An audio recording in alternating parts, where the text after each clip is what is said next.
Krista hated running. Of course, she would never tell her audience that. It certainly wasn't something her athleisure wear sponsors would want to hear from her. Krista was supposed to love running, love being outdoors, love the challenge of a good nature trail.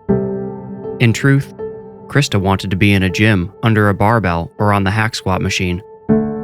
Weight training was the brand of fitness she really loved, but it was October 2020, and all the gyms were still closed thanks to the capital P pandemic. When it didn't seem like the gyms were going to reopen anytime soon, Krista had to switch gears. Her popular fitness profile had begun to wane as she struggled to generate fresh, at-home workouts and fit tips. Desperation led her outdoors.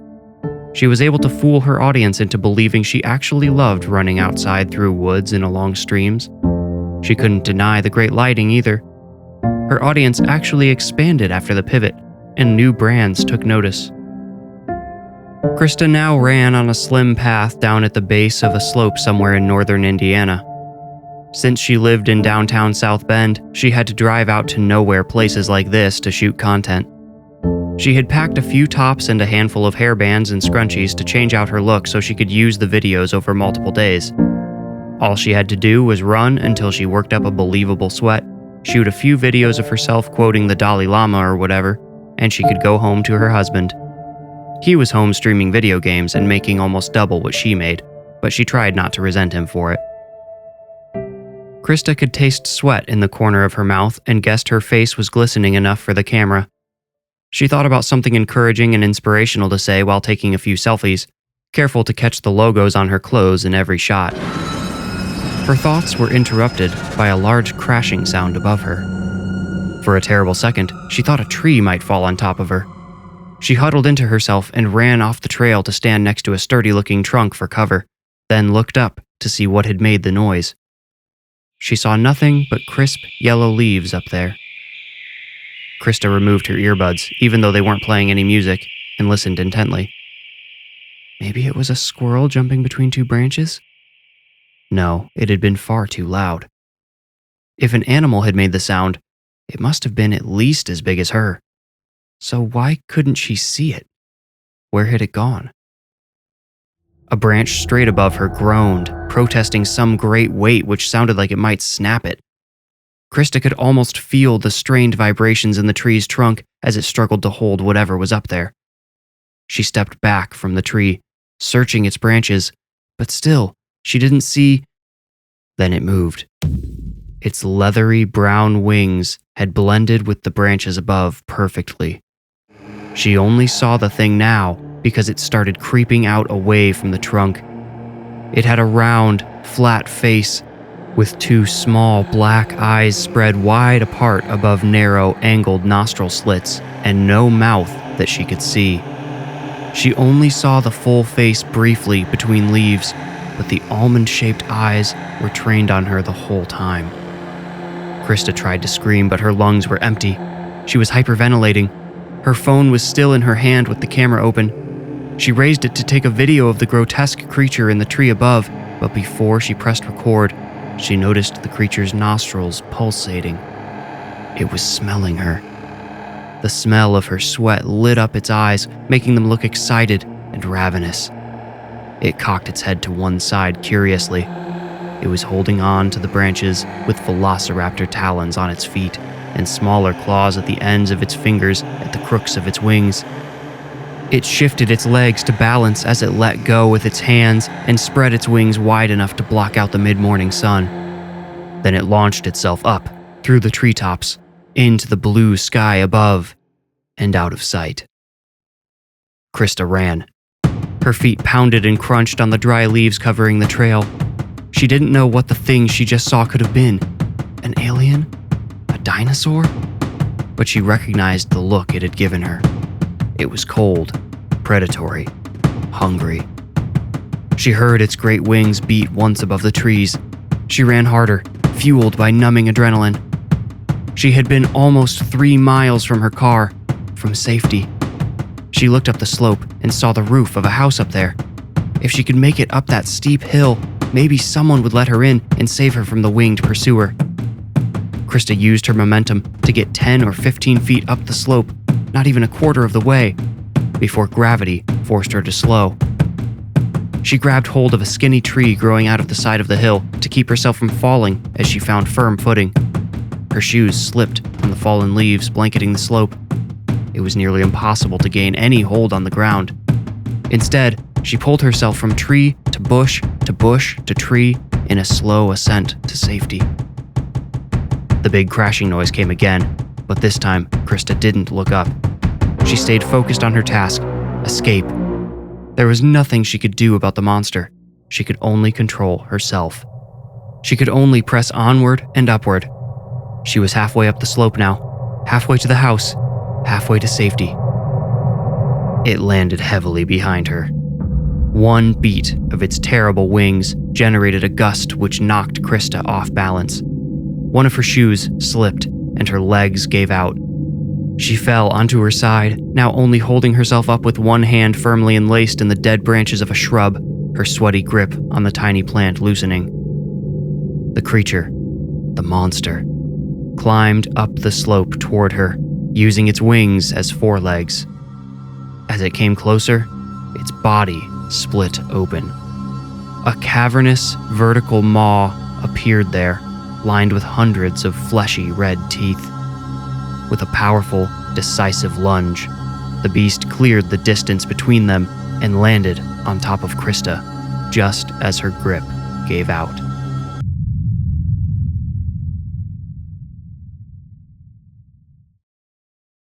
Andrew Laxton went for a walk each and every morning. First, he zigzagged down the slope behind his house. Then he strolled through the woods for a mile or so before turning back. There was an unofficial, semi-maintained path back there, which probably only still existed because people like Andy would walk through and kick away the leaves and flatten the dirt. Andy loved living in a town surrounded by so much wilderness. Prouty felt like a footprint God left behind while wandering through northern Indiana's forests, and Andy's house was situated right on the edge of that footprint. It gave him enough space to isolate himself when he wanted, but also allowed him to partake in the lovely community. Prouty was the type of town where everyone knew you, even if you didn't know them. Word of newcomers spread quickly, particularly when a journalist from Gary moved to town to start an independent career. This story belonged to Andy. During the summer, he quit his less than lucrative job writing for the Gary Gazette and moved away to try developing an independent platform. With the pandemic shutting people inside, Andy had found he was conducting most of his interviews virtually or over email anyway. Why not do so from a picturesque location and in service of the issues he personally cared about? People around town probably thought he was quiet, but he could summon some charisma when he had to, and he had often been told he looked just like Edward Norton, the actor. And if Ed could build a career off his talent and decent looks, why couldn't Andy? Since moving, Andy had failed to gain much traction online. He knew what he wanted to write about: labor laws, the growing housing crisis, the need to uplift neglected communities, etc. He had even conducted a few interviews with some city council members, a couple of mayors across the state, and even the lieutenant governor. The recorded calls had been uninformative and basically just gave Andy's interviewees a chance to rehearse their talking points. Andy had published some of them anyway, but they received very little attention. He found it difficult to push too hard during a virtual meeting. Whenever he touched on something his subjects didn't want to address, or tried prying beneath their surface-level answers, he found they quickly found some reason to end the call. Andy decided to try writing again. The problem was deciding what to write. Any nut job can string some thoughts together and call it an article, but how could he get some attention on his work? Andy knew he was a good writer, but did he have the credibility to convince readers that his arguments held water? No, not yet. He needed an issue, something concrete he could highlight and offer practical solutions for. That would be his ticket to the public discourse. A good article, a solid video breakdown, maybe an appearance or two on some podcasts. That could get things going. During his morning walk on October 15th, 2020, such an issue nearly killed him. Andy hated how late the sun rose in October. He always woke up at 5:30, whether he set an alarm or not. and he always stuck to the same routine each day. A cup of coffee and a scroll through his news aggregator, a trip to the bathroom, then his morning mile. The walk back sometimes felt like 2 miles. Andy had to go back up that steep slope behind his house if he wanted to get home. Some mornings, he wasn't sure he wanted it bad enough. The delayed autumn sunrise meant he had to do all of this in the dark, and that, most days, the air was still frigid with the biting nighttime chill. October 15th was no exception. He had put on a warm coat to shield himself from the cold, but after his walk it felt like a personal sauna. Andy stared up from the bottom of the slope and questioned whether to return home or walk along the gully and see where else he might end up. It was a silly game he played 5 out of 7 days a week. He always knew he would choose to go up in the end, but for a few minutes it was fun to wonder. While taking a swig from his water bottle, Andy heard a crashing sound above him. He searched the slope, expecting to see a deer scampering away. When he saw nothing, he shrugged and started the long climb up. What had made the sound would have broken his neck if he'd waited another second to move. The heavy, gray object fell from the treetops and crashed right where Andy had been standing a moment before. The thing, which had nearly crushed him, looked like a man-sized cocoon with thousands of long fibers wrapped around it. It was made of something like hardened clay. It lay about as long as Andy stood tall, probably between 5.5 to 6 feet by Andy's estimation. The gray mud shell had cracked on impact and split apart. Andy detected a toxic stench leaking from it. He had never seen anything like the cocoon before, but the stench was familiar. It signaled death. Feeling curious and wanting to make sure some kind of alien hadn't just crash-landed behind his house, Andy slid down toward the cocoon. Up close, he used the flashlight on his iPhone to see the fibers varied in color and size. Andy examined the fibers carefully, thinking they might provide a clue as to what type of animal created this monstrosity. Most of them had bright colors, which he had never observed in nature. Hot pink, neon green, baby blue. He plucked at one and found it stretched like elastic. Was it elastic? Whatever it was, most of the fibers were clearly made of something synthetic. Yet, other strands were closer to natural colors and snapped when he pulled at them. They appeared to be real hair. Andy supposed some of the hairs could have come from an animal, but not all. He didn't know of any blonde animals with brown roots. He looked into the canopy above him and wondered what could have put such a gigantic object up there, and why.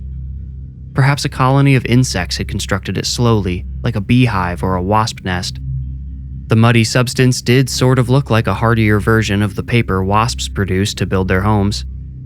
Maybe this was some emerging species of bug that collected fibers to strengthen its nest? It could be, Andy thought hopefully. It really could be. Feeling somewhat less endangered by the strange object now, Andy crouched by the crack in the object's side. He worried for a second that the supposed nest's residents might fly out and attack him, but decided they would have done so already if any were still alive. He couldn't hear anything moving inside. He could only smell that awful, deathly odor. With the hairs and fibers keeping the two halves together, Andy had to force the crack apart with more effort than he had expected. The thing, whatever it was wrapped tight. Andy congratulated himself for the forethought to bring a pocket knife with him. He made a habit of always carrying it when going into the woods. He cut until he could pry the crack open. The air which escaped the cocoon/nest thing was warm, and the smell became nearly unbearable. With one hand, Andy held the crack open, and with the other, he shone his iPhone's light into the grotesque thing. Through the opening, with a stretched web of fibers on either side, Andy saw a long, white bone just inside. This sight, plus the stench, made him retch. He fell back and allowed the thing to close up, but he did not let himself puke. Not yet. He opened the crack once more and waved his light across the skeleton, wanting only to know one thing. Had it belonged to a human? The body was spread apart, with its arms out to the sides and its legs spread eagle. There was absolutely no tissue left on the bones. Andy assumed the ligaments holding the skeleton together were all that was left besides the bones themselves. Some kind of liquid evenly coated the bones like wet resin. Andy couldn't deny how human the fingers and toes looked, but he wasn't willing to accept that he was looking at a dead person until he could see the skull. That would tell him definitively. Until then, he could lie to himself and say it was, maybe, a bear. He couldn't see the skull because it had been enveloped in a saturated, muddy version of the paper stuff. Andy wondered if, given more time, the whole skeleton would have been consumed the same way. He set down his phone, grabbed a stick, and started prodding blindly at the sticky substance, trying to peel it away. He didn't think until later that if the skeleton was human, he shouldn't have disturbed it. In the moment, his curiosity got the better of him. The grotesque sensation of the skull turning at the end of his stick brought Andy to the verge of puking again, but he stayed strong. After a good amount of poking the skull, he pulled out the stick and held his light up to the crack once more. He had removed much of the gray coating, but had inadvertently turned the skull away from himself. He carefully put his whole arm inside the strange coffin so as to hold it open with his shoulder while holding his phone. Then he picked up the stick again. He held his breath against the putrid air as he clawed at the skull with the stick. It turned slightly, with a squelch, then fell back. He turned it again, this time having hooked one of the eye sockets with a nub on the stick. The round skull turned all the way over, and its obviously human jaw dropped open as if screaming at Andy for disturbing its rest. Andy swiftly crawled a few feet away before hurling his coffee all over the duff. It didn't take him long to empty himself. He was glad he hadn't had breakfast yet. Once his innards quit spasming, he looked into the trees, fearfully questioning what might be lurking up there. He still couldn't rule out some type of insect, but now he had to figure out what could have taken a grown person up there. If it was indeed an insect, it must have been something prehistoric or mutant. Andy did the right thing as a good citizen next and called the local police. Prouty just had one cop patrolling at a time, and they were still usually bored. There were 4 officers in total, if you included Chief Bradley Gilbert, who worked strictly from 9 to 5 and almost never left his office. While he waited for whoever was on duty to show up, Andy began taking pictures of the hideous sarcophagus. He pulled his shirt over his nose as he opened the cocoon once more to photograph the skeleton inside. The hair-curling stench wasn't just that of death alone. Maybe it was just his own vomit still souring his throat, but Andy thought he detected the reek of bile, too, and other biological odors. This made him question exactly what the gray stuff was made of. He recorded these thoughts into his notes app after he stood up again. He got a few more close-up shots of the different fibers before stepping back so he wouldn't look like he had been disturbing the scene when the officer showed up. Officer Jennings was far and away his favorite Prouty cop, so he was glad to see her when she slid deftly down the slope. She had grown up in Prouty and cared deeply about the community. The other 3 cops had all moved in from bigger cities, and Andy suspected the scenic area had little to do with why they had chosen quiet little Prouty instead. Andy had been pulled over no less than 6 times since moving to Prouty. 5 times had been for negligible speeding violations. The most egregious offense had been 35 miles per hour in a 30-mile-per-hour zone. Each time he had been issued a verbal warning after brief interrogations by local officers who wanted to know why an unemployed journalist had singled out their town. Andy had begrudgingly entertained and endured the first 4, wanting to make friends with the officers and not start an adversarial relationship with the police department so soon. The 5th time, he had threatened to file a harassment complaint with the Attorney General. This had been the hollowest of threats, but the moronic swing shift officer immediately shut up and told him to be on his way. Andy had thought his troubles were over when, for a 6th time, reds and blues lit up his rear view. He rolled down his window, prepared to give a speech about constitutional rights and abuse of authority, when an officer he had never seen before approached his car. This had been Officer Jennings, and she had very politely told him his taillight was out. Andy had thanked her and divulged his previous experiences with her colleagues. Jennings had laughed apologetically, then complained about her backwards department for almost 10 minutes straight. She promised Andy a warning for the taillight if he agreed to secrecy about her complaints, and thus their, did Andy dare call it friendship, was formed. "This isn't some kind of hoax, is it, Laxton?" Officer Jennings demanded in the present. Then, with a pleading grin, added, "Please, for the love of God, tell me it's a hoax." "No, ma'am," Andy said. He held a hand up to assist her with the last few steps of her descent, but she ignored it. "Never know with you internet journalists," she said, with a wink. Andy knew she was joking, but the comment stung nevertheless. Jennings lifted her baseball cap emblazoned with the Prouty PD badge and scratched her stubbly shaved head. She shaved her head so no one could pull her hair if she got into a fight. Andy had never asked her about her hairstyle, but she had explained it to him twice. He figured she was probably used to having to justify it with the folks around town, who all assumed she was a lesbian. She wasn't. Something else she had felt the unprompted need to clarify. But to Andy, who had spent most of his life in places current with the times, her buzzed head didn't seem unordinary in the slightest. He mostly felt bad that Jennings felt she had to justify such a harmless personal choice. Small towns, man. "You know what the hell this is?" Officer Jennings asked Andy. She stood beside him and put her hands on her hips, surveying the gray mass. "Smells like puke. You didn't puke, did you?" Andy blushed. Jennings rolled her eyes. "Good Lord. But it was way over there. What you're smelling is this thing.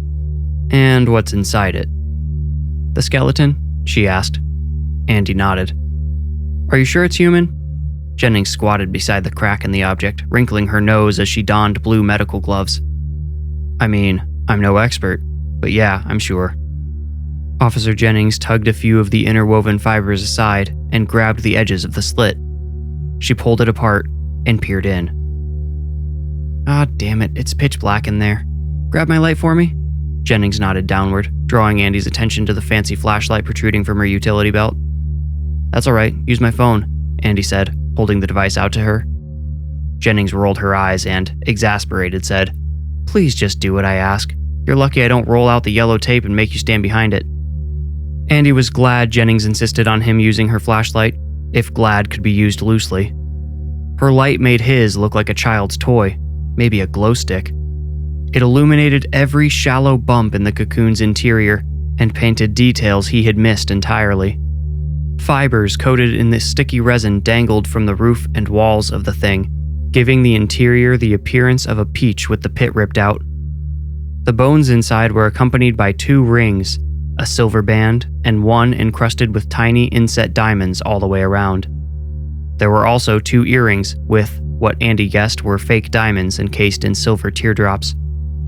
A smartwatch or fitness tracker lay beside one skeletal hand, and a belt buckle lay between the femurs.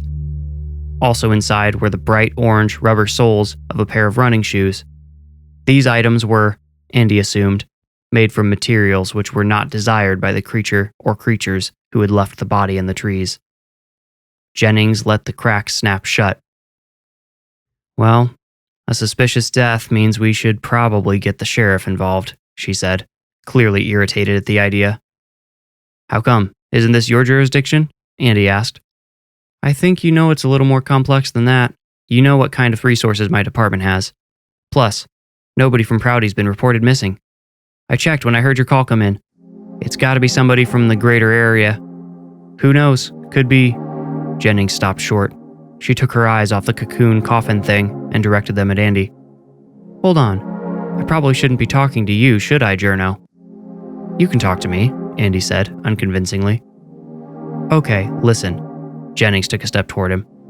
"I know you found this, and I bet you already took pictures. I'm sure breaking this story would do wonders for you, but I think it would be wise to hold off.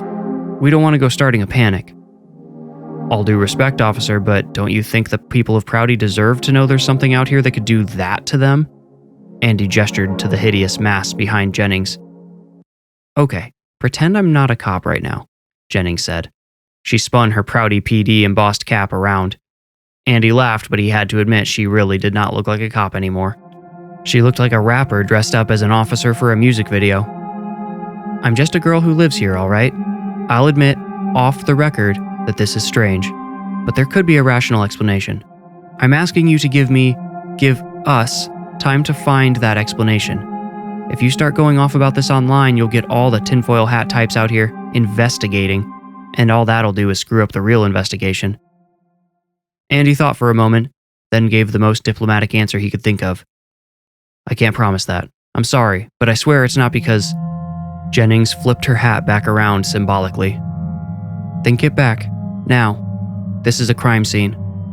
She pointed up the slope. Andy wanted to protest, considered it, then backed away with his hands up. He could hear Jennings speaking into her radio, probably talking to Rose Barnum, the dispatcher who Andy knew also volunteered at the library on weekends. He walked back up the path to his home. He usually had good rapport with Jennings. It had surprised him how quickly she flipped. She's only doing what she thinks is best. She's trying to protect her town. That's her job, he thought. He knew from the hard look in her eyes he might as well consider himself iced out of the investigation. She was afraid of how close he had already gotten to it. He could see it in her eyes, hear it in her voice. But why? He made a note to stop at the library sometime to see if he could convince Rose the dispatcher to spill anything. She liked to talk.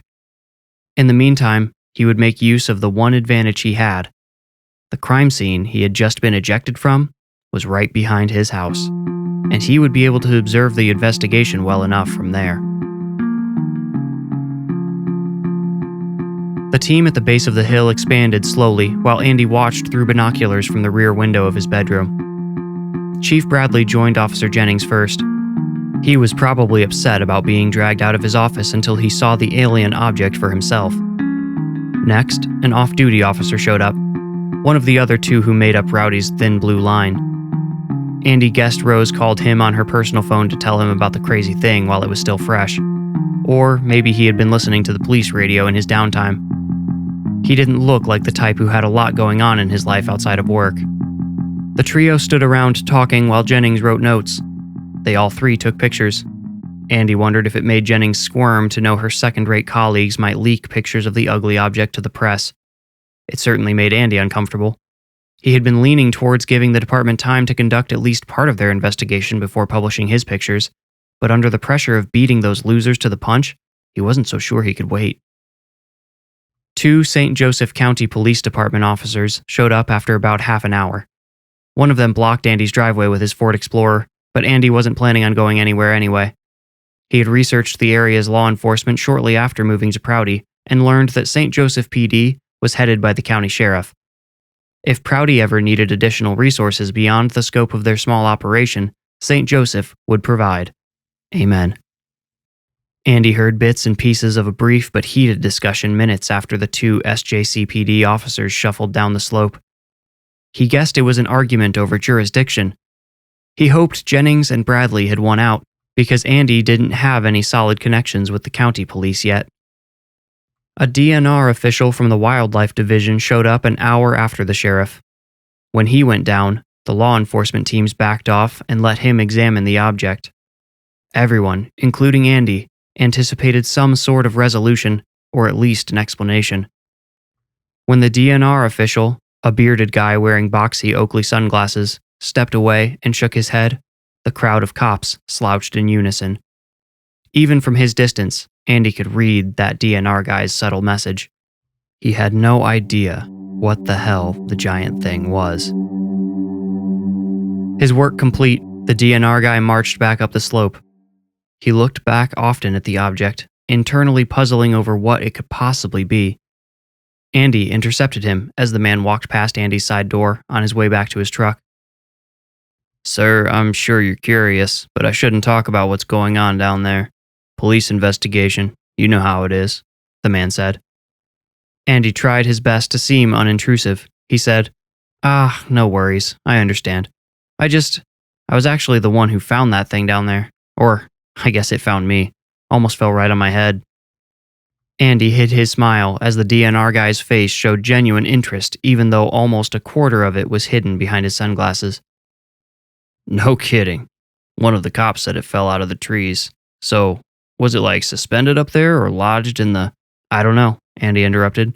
"I didn't look up until I heard it falling. I'm Andy, by the way, Andy Laxton." "Rick," the DNR guy said. They shook hands. Andy asked, "Any idea what could have made it?" "Nope." Rick said, matter-of-factly. I just told them down there I think it's safe to rule out a human killer, though. Andy hadn't once considered that possibility. They really think a person could have made that thing? Andy asked. Rick uttered a brief chuckle. Well, I think they want to believe someone could have. I mean, the alternative, this is what I told them, is that there's something creeping around out here. Something we've maybe never seen before. Now that's a scary prospect for anybody, but especially in a small town like this. You know what that thing kind of reminded me of, though? What's that? Andy asked, suppressing his eagerness, trying to seem casual. It's about 7,000 times bigger than the biggest one I've seen, but it sure looks like an owl pellet. Man, you've got me talking now even after I said I shouldn't. An owl pellet? Andy repeated. Yeah, ever seen one? Rick asked. Not since grade school. We dissected them. Mine had chipmunk bones inside it. Sounds about right. When owls eat a critter, like a chipmunk, they'll swallow them pretty much whole. They digest what they can and regurgitate the rest in pellet form. I don't know, it's just the bits of fabric kind of reminded me of the fur that's usually all twisted around an owl pellet. Add that to the bones inside and, well, except the skeletons inside owl pellets are usually pretty well deconstructed. It's kind of creepy how that one's whole. Rick pointed a thumb over his shoulder at the slope behind him. So, how big of an owl would we be talking here? Andy asked playfully. Rick smiled and uttered another one of those short laughs. Oh boy, to make a pellet that big, you'd be talking at least the size of a private plane, I'd venture. I mean, you try to imagine a bird big enough to swallow a person whole. Andy shrugged. When you put it that way, it doesn't seem too likely. Rick smiled. Not so much. Hey, you have a good day. Andy, was it? Andy nodded. You too, and good luck. Officer Jennings told the chief she was going to ask the witness some more questions and climbed up the slope to Andy's house. He was waiting in the backyard for her with a mug of hot coffee. The cool October air felt nice in short stints, but started to bite if you were out as long as Jennings had been. She thanked him for the coffee and held it in both hands close to her chest. Sorry I sent you away like that, she said. This is all so weird. It's got me off balance, I guess. You're welcome to come in and warm up, Andy offered. Jennings either shook her head or shivered. Either way, she made no move toward the house. Officially, I'm up here to ask you more about that thing down there, how it fell on you and all that. Almost fell on me, Andy corrected. Unofficially, I'm here to beg you not to take this story public yet. I can't legally stop you. Trust me, I asked the chief. But Andy? She looked down the slope, but her eyes were glazed and distant. Andy could see her thoughts expanding outward. When she looked back at him, he saw something in her eyes he hadn't expected. Fear. She said, We really don't know what the hell that thing is. The DNR guy said it looks like an owl pellet. I know, Andy finished. Really paints a picture, huh? He also said we could probably rule out a human, and I think he's right. I don't know how someone could do that, but until we know for sure, can I give you my 2 cents? Andy interrupted. As long as you only give it to me and not the whole world. I told you, I can't promise that. Andy repeated the truth which had ended their previous interaction. But Jennings seemed different now. Her hard outer shell had dissolved. She was holding herself together well, but Andy sensed she was pretty freaked out. He said, I don't think there's any chance a human being put that thing up in the trees. I mean, even if the person inside was already just a skeleton, how much do you think that thing weighs? 100 pounds? How could someone have gotten something that big all the way up there? Jennings didn't answer, just stared into the treetops. After a minute, she said, You'll do what you have to, I know that. Just please remember there are real people who live here and will be affected by this. I've known these people since I was born. I probably even knew whoever's in that thing down there. Stuff like this can destroy small communities like mine. Just try to be careful, okay? Andy liked the way Jennings called the community hers. That sense of ownership is probably what made her the only dependable cop in town. I can't promise not to share the story, but I want to tell you something you and I have in common, Andy said. Oh, do tell. Jennings rolled her eyes. We both serve a code of ethics, right? Our professions might use different tactics, but we both want to protect people. I don't see your bulletproof vest, Journo. No, I would never equate the risks you take to what I do. I may be conceited, but I'm no narcissist. I'm just saying, we both want to keep everyone safe. Jennings took a step closer, pivoting so she stood shoulder to shoulder with Andy. She leaned toward his ear. Difference is, one of us can lock the other up if she thinks he's doing a bad job. She stepped back, having made her point. We could keep doing this all day, but I'm a little chilly, so... Andy hugged himself and turned his upper torso toward the door, one of the many hallmark signs of a Midwest goodbye. Just be smart, Laxton, and watch your back. With that, she started walking away. Andy called after her. Is that a threat, officer? She only turned partway around and didn't stop walking as she replied, That nasty thing fell pretty damn close to your house, didn't it? I want to take a break from those morning walks. Then she was gone. Andy knew Jennings, he had yet to learn her first name, had only been playing around. But what she said struck a chord. He had been so wrapped up in the potential story that he hadn't considered the possible risk to himself. He, himself, was one of the Prouty residents he had been voicing so much concern for. And not only that, he had to sleep at ground zero every night. A rush of fearful excitement came over him. He went inside not only to escape the chill, but also to put a roof above his head. From his living room, Andy saw a DNR pickup drive up with a flatbed trailer attached. Andy chuckled and thought, You better have a big tarp. He imagined with sardonic glee how Officer Jennings would react to having the pellet thing paraded through town. The truck stopped just behind the illegally parked SJCPD vehicle, and Rick, the DNR official he had spoken with earlier, climbed out. Sure enough, he went to the truck's bed and retrieved a black folded tarp. He looked around as if making sure no one was watching him, and briskly walked to the slope. He disappeared over the edge. 20 minutes later, Chief Gilbert appeared at the top of the slope, turned, and called down, You're almost there, just a few more feet. A team comprised of Officer Jennings, the off-duty cop whose name Andy couldn't recall, and the two SJCPD officers brought the tarp over the edge of the slope with the enormous pellet resting on top of it. It wiggled like a jello mold. Rick brought up the rear. It took all of them to hoist and drag the thing onto the trailer. Once it was in position, they folded the sides of the tarp over it, almost hiding the whole thing. Rick strapped it down.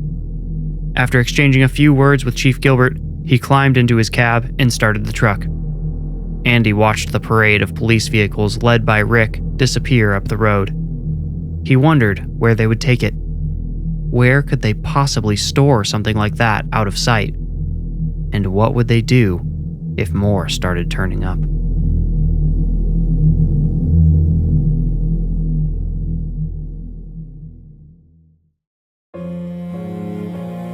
Chad Wilkes swore off cigarettes 2 years ago.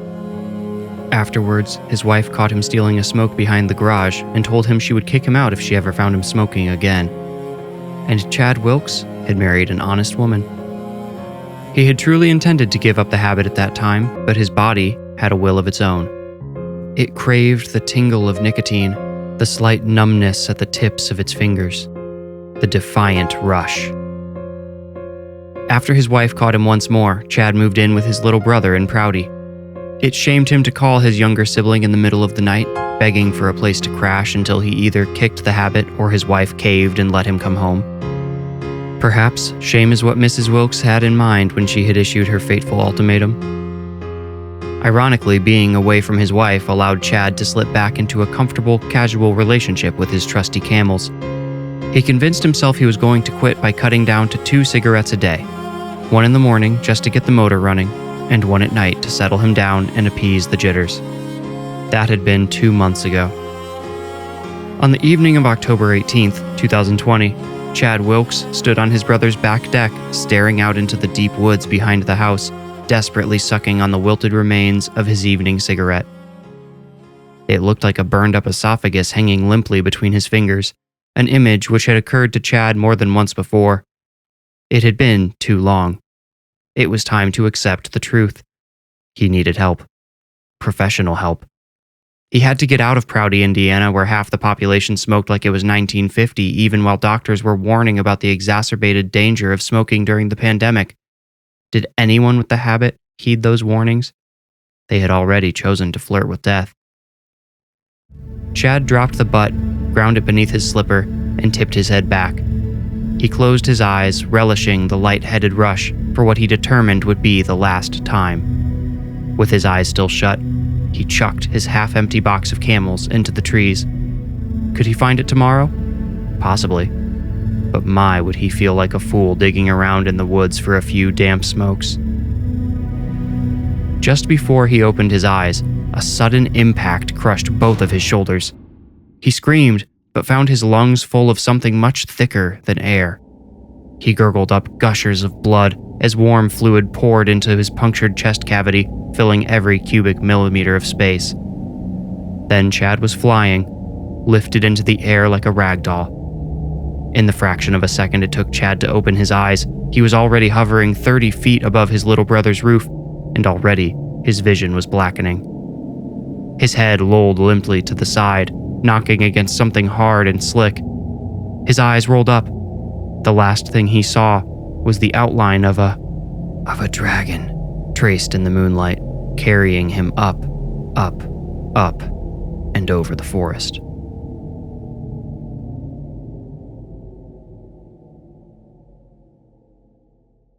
Andy Laxton had heeded Officer Jennings' advice about skipping his usual walks through the woods. He had replaced them with a morning stretching session out on the rear deck above his back patio, which is where he was at 5:30 a.m. on the morning of Wednesday, October 21st. The sun wouldn't rise for hours. As dark as the sky was, it may as well have still been night. The forest behind Andy's property rustled in the chilling morning breeze. Every now and then, Andy thought he heard the sound of giant wings beating amongst the tall trees, but each time, he managed to convince himself it was only the wind forcing its way through. At what Andy approximated to be 6 o'clock, the wind carried a different sound to him, one which shattered his fragile serenity. It was the unmistakable gargle of a man retching. It came from somewhere in the woods north of his house. Then there were voices. None of them sounded particularly excited, just conversational. The trees drowned out their words, but Andy tried to listen for a few minutes before deciding they were simply too far away. Perhaps, he thought, the DNR or one of the police departments were searching the surrounding area for more evidence. They hadn't ventured too far from the section of woods behind Andy's property since recovering the skeleton there on the 15th. Andy spent the rest of that Wednesday going back and forth between checking the news and writing some news of his own. He had no plans to publish yet, but he wanted to have something ready when the time came. He would honor his statement to Officer Jennings and would aim to serve the people of Prouty with whatever he wrote about the thing behind his house. It was after Rick the DNR guy had driven the pellet away, to where Andy could only guess, that he had sat down to write. He didn't bother constructing any form of narrative. Not yet. For now, he only recorded the facts he had collected, such as the approximate dimensions of the hideous object. That object, which Andy had regretfully begun to think of as the pellet, thanks to Rick, had been hauled away early in the afternoon on the 15th. Andy wrote about how he had watched the authorities load it onto a trailer from his front window.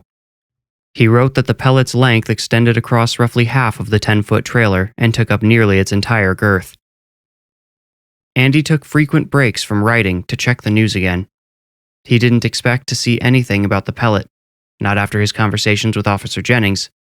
Plus, he had been able to watch the entire on-site investigation, and no one from the media had shown up.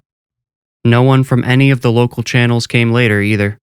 What Andy did expect to see was maybe a profile of a missing person, likely a married woman based on the sort of jewelry that had been discovered with the bones. He wouldn't have been surprised if Prouty PD had issued a press release about the recovered body in order to find someone who could help identify it. Surely, someone would have recognized the diamond-encrusted engagement ring that had been inside the pellet. But no, the police had issued nothing on the subject. This deeply bothered Andy.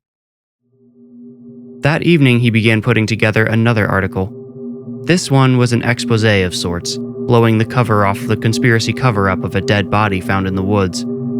It explored possible reasons for the police to keep the discovery quiet. He suggested they were scared, as Jennings had outright stated, that the mysterious circumstances would start a panic. Andy allowed that a community-wide panic would surely hamper the investigation, but he asked his potential readers whether that was a good enough reason to hide a lurking danger from the residents. He also explored the possibility that Chief Bradley Gilbert was too proud to ask for help from the larger area agencies, but that Prouty PD didn't have the necessary resources on its own to properly manage the investigation or protect the town. Andy tried to leave his personal feelings out of the piece, but he was almost positive this second possibility seemed most likely to him. Andy would also save this article for when the right time came. He may even send it to Officer Jennings and Chief Gilbert to let them know what awaited them if they didn't alert the public to the potential danger or take the proper precautions. Andy woke up at 2:13 in the morning on Friday, the 23rd, to the sound of a siren rushing past his house. This surprised him. When he had lived in Gary, sirens were just a part of the nighttime ambiance. That's the city for you. He couldn't remember the last time the siren's whine had actually disturbed his sleep enough to wake him. It certainly hadn't happened since he moved to Prouty. So why did he hear one now? Was it only a coincidence? Andy didn't believe in coincidences. However, as a journalist, he had a duty to examine them closely. As much as he hated to, he left his house and, still in his slippers, got into his car. He had at least put on an undershirt and a pair of sweatpants. The siren had been traveling south, so that's where Andy drove. They had shut off shortly after startling him awake, so he knew he wouldn't have to go far. 3 blocks down from his home, he saw a Prouty police car parked in front of a ranch house. When he idled closer, he recognized Officer Labrie by his round frame standing on the home's doorstep. A woman stood in the doorway, silhouetted by an interior light behind her. But Andy could tell from her posture alone that she was distraught. Her shoulders were drawn in, and her hands were clasped to her chest as if creating a cage to trap her heart when it would inevitably burst out of her chest. Andy pulled up behind the parked police car, shut off his headlights, rolled down his window, and listened. Unfortunately, the woman noticed Andy, and Labrie noticed her notice him. He turned around and immediately started toward Andy's parked car. Andy waited as the cop lumbered toward him. He wasn't in the mood for a confrontation. It was too early. He was too tired. A fleeting impulse to start his car and peel away flickered through him, but he knew how speeding away from the police in the dead of night might look. "Roll your window down," Labrie ordered. "It's already down," Andy pointed out, leaning on his elbow on the passenger seat to meet the officer's eyes. "Yeah, well, what are you doing here? Do you live around here?" Labrie sounded comically out of breath. "Just up the road, yeah." "And what are you doing out this late?" Labrie demanded. "I heard sirens. Wanted to see what's going on. You don't hear sirens too often here, you know?" "Ah, hell, you're that journalist guy, aren't you?" Labrie asked, getting closer and leaning in to make out Andy's face. He seemed to notice Andy's slippers and immediately looked away, as if embarrassed for him. "It's Andy, don't you remember? You've stopped me twice before," Andy replied with snarky irreverence. "Anyway, as I'm sure you can imagine, I'm naturally curious." Andy didn't dare mention the true depth of his interest in the late-night sirens. If Labrie made the connection between him and the pellet investigation, well, there wasn't much Andy could do about that, but he hoped the cop wouldn't connect those particular dots. "Well, Andy, I'm going to ask you nicely to leave this poor woman alone and be on your way. This doesn't concern you. I'd suggest heading home and going back to bed." "She seems upset," Andy said. "Anything I can do to help? I'm sort of a distant neighbor." The officer shook his head. "Like I said, you can..." He paused, then looked up the street. "Actually, if you see anyone else out, give me a call. She's looking for her husband. He didn't come home tonight." "Okay," Andy replied, suddenly feeling quite nervous. "If I see anyone, I'll call, Have you seen him?" The collapsing woman from the porch asked from halfway across the lawn. She stumbled toward them, with her arms still clutching herself. "Ma'am, I'll be right back with you. This guy hasn't seen anything." "Oh, I don't know about that, officer," Andy thought. The woman broke into sobs. Tersely, Labrie told Andy, "You can just call 911. Tell the dispatcher whatever you see. He'll call me." "Will do. Stay safe, officer."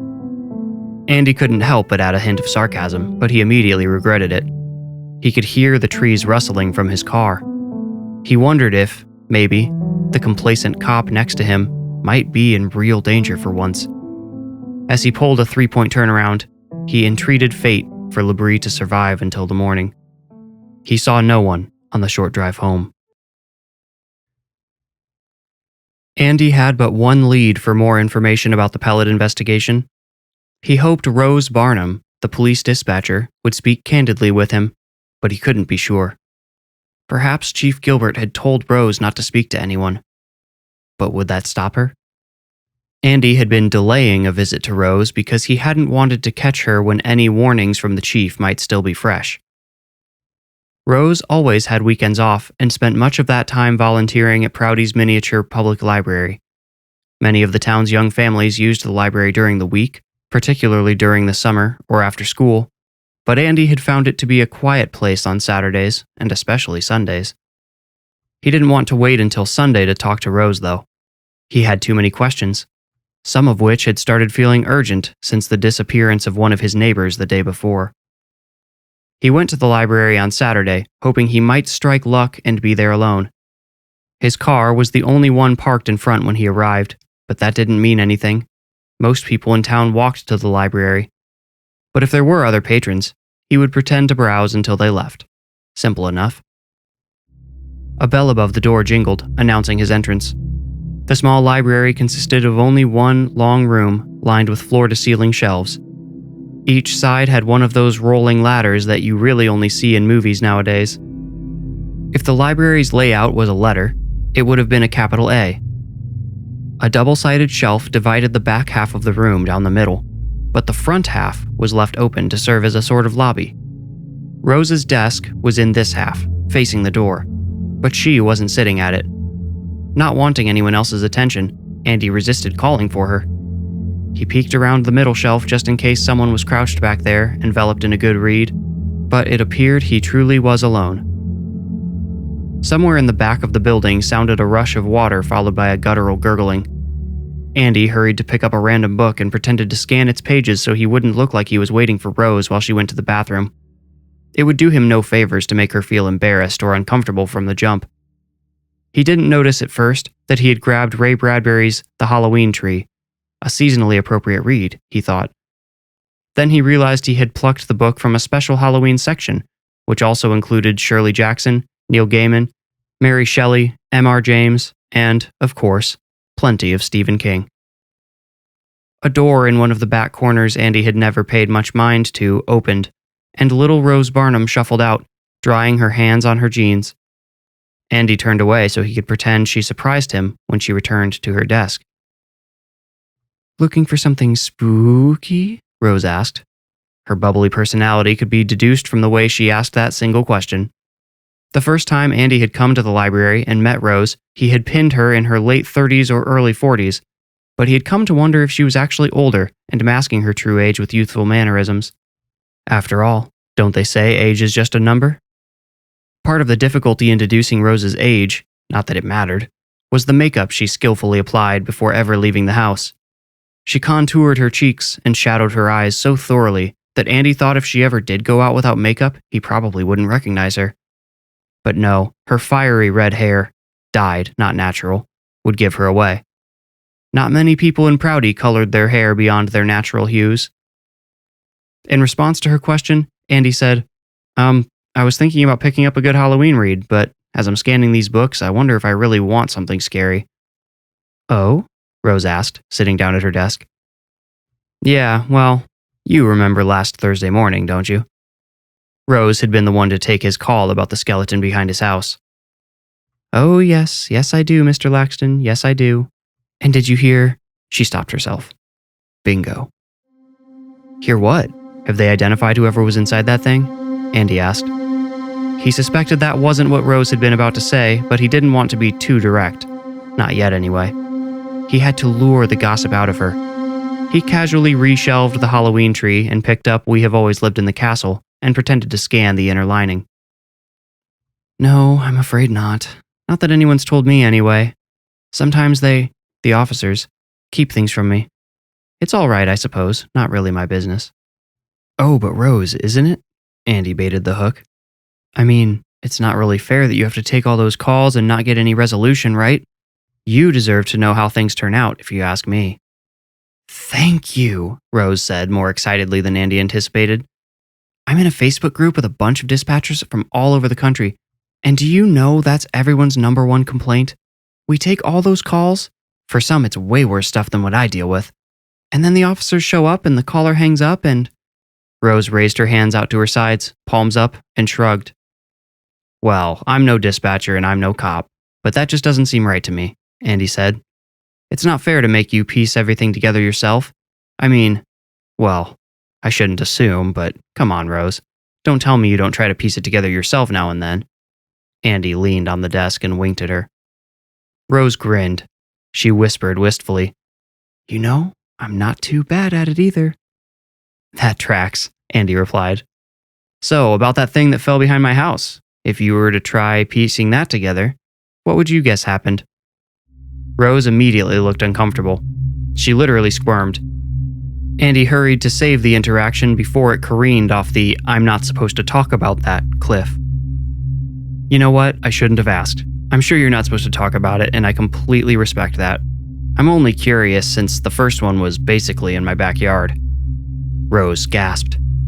So you do already know about the other one? There it is, Andy thought.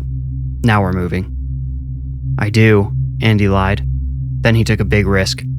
He remembered hearing those voices on Wednesday morning. He recalled the sound of someone puking just like he had when he looked into the first pellet. The voices had come from just north of my house. Did you take the call for that one too? Rose said, No, that one they found on their own. Sort of. Jennings found it after a guy called to say his brother had been missing for a couple days. She went back down in those woods and found it easy enough. She's a bulldog, isn't she? Andy saw a look of offense twist Rose's face, and he quickly added, In a good way, I mean. She's committed. No one's going to shake her when she's onto something. Oh, Rose laughed. Nobody can shake Crystal. No way. Crystal? Andy thought. No wonder she's never given me her first name. There's nothing wrong with the name Crystal, of course. It just seemed out of sync with Officer Jennings' entire personality. Crystal sounds bright and shiny, maybe delicate and precious. Officer Jennings was certainly bright, but none of the rest. It's just so crazy, Andy continued. 2 dead with no explanation? What did they tell the brother? Who? Rose asked, looking lost. The guy who called in his missing brother? Did he see it? Andy wanted to know if he might have another lead after all. Oh, I don't think so. I think they locked the scene down pretty tight this time. She gave Andy a prying look, which he ignored. 2 dead and only 1 person missing, he mused. What do you think is going on there? Rose looked uncomfortable again. This time, he could see it was because of how badly she wanted to tell him something. She looked like a child all of a sudden. A child left alone with a plate of fresh cookies and instructions not to eat them. Andy leaned in further. Rose, is someone else missing? Andy asked. Rose sighed, as if defeated by herself, and said, Someone else was reported missing yesterday. Can you believe it? No one's gone missing from Prouty since, well, ever since I can remember. Oh, wow. Andy let Rose see how much this information excited him. He wanted to keep her going while her lips were loose. So I guess that's it. 2 missing, 2 bodies. It adds up. He already knew there was more to it than that, but again waited patiently for Rose to fill in the blanks. Rose shook her head vigorously. Her red hair flew out to the sides, and when it settled, it covered half of her face. The body they found behind your house belonged to a woman, she whispered. Yeah? Andy whispered back, pretending he didn't already know. And the new missing person is a man. Andy nodded solemnly. The sobbing wife he had seen would likely never see her husband again. He had already assumed as much, but he left room for the possibility that the man was having an affair or something. If he still hadn't turned up 24 hours later, though, Andy figured it was safe to assume the worst. Suddenly, Rose began shuffling her keyboard and mouse around nervously. I've told you way too much. Oh, please don't tell anyone I said any of this. The chief specifically told me. Don't worry, I'm not going to tell, Andy said. Rose gasped. Oh no, you're a journalist, aren't you? Oh God. Andy forced himself to smile. Rose, don't worry. I'm not going to publish anything until I have hard facts, okay? If I write an article trying to make a full picture out of these little dots I have so far, People will laugh it off and call me a nut. I'm going to keep digging, and when I do publish something, I'll be sure to keep your name out of it." Rose looked a little hurt, but then decided that would be best. "Well, if you promise to leave me out of your article, I want to tell you one more thing," she said. "What's that?" asked Andy. Rose looked around as if someone could have snuck in without ringing the bell. Andy thought she probably did this because it's what people in movies do right before they divulge some enormous secret. Rose leaned close to him. "Ian, the other dispatcher, told me he took a call last Thursday night, the night after you." Yeah, Andy hurried her. "The call came from a woman sitting on her porch. She said she saw something fly up out of the trees just after sunset, then fly straight back down." "What did she think it was?" asked Andy. "Not sure. Something big, though. I know that doesn't sound like much, but given everything else going on..." "Want me to tell you if there are any more sightings like that?" "Yes, absolutely," Andy said. "Right. It'd be for your safety now, not the article." She winked, then instantly became somber. "You know, since you're living right where one of those things turned up." "Got it. For my safety." Andy gave her a toothless, gracious smile. He had to force it, though, just as he had to force the big farewell smile he gave Rose as he finally walked out of the library and back to his car. A giant flying creature and 3 probable victims. If that wasn't enough reason for him to go public, he didn't know what was. But he still needed some hard evidence. He had the photos he took of the pellet, but to connect that to some secondhand account of a monster sighting would be journalistic suicide. He would burn every rickety bridge he had with the police, probably with Rose too, and likely spiral Prouty down into hysteria. But still, the people needed to know what might be out there. "Ah, come on in, Bradley," Gina Ashford said when she opened her office door to find Chief Gilbert on the other side. "Thanks, Gina." Chief Gilbert stepped into the one-room office building of Ashford Realty, of which Gina was the owner and sole employee. She also happened to be the elected mayor of Prouty, which only required her time one Thursday night each month for town council meetings. Being mayor of the small town didn't take much normally, but the look on Chief Gilbert's face when he entered her office for their impromptu meeting told Mayor Ashford that might be about to change. "When you called and asked for a meeting, I assumed we would put something on the books. What's so urgent you have to come all the way down here on a Saturday afternoon?" Chief Gilbert took a seat in front of her desk and said, "I am sorry for the intrusion. I hope I'm not disrupting your afternoon too much. This just didn't seem like something that could wait any longer." "Enough of the build-up, Bradley. What's going on?" "We may have a potentially dangerous situation in the woods. It's something unlike anything I've seen before, and this guy, Rick, from the DNR, says he's never seen anything like it either." The chief described the discovery of the first pellet, then the second. Mayor Ashford's face morphed from macabre intrigue to disgust to sickly unease as he spoke. "Just yesterday morning. Somebody else disappeared. He still hasn't turned up yet, and I'm worried when he finally does, he'll be wrapped up in one of those things too." "Who is it?" the mayor asked, sounding like she didn't actually want to know. Let me see. I didn't know him well. It was Trout, I think." "Any relation to Heather? She owns that little Eastern medicine shop on Main Street." Yeah, that's his wife."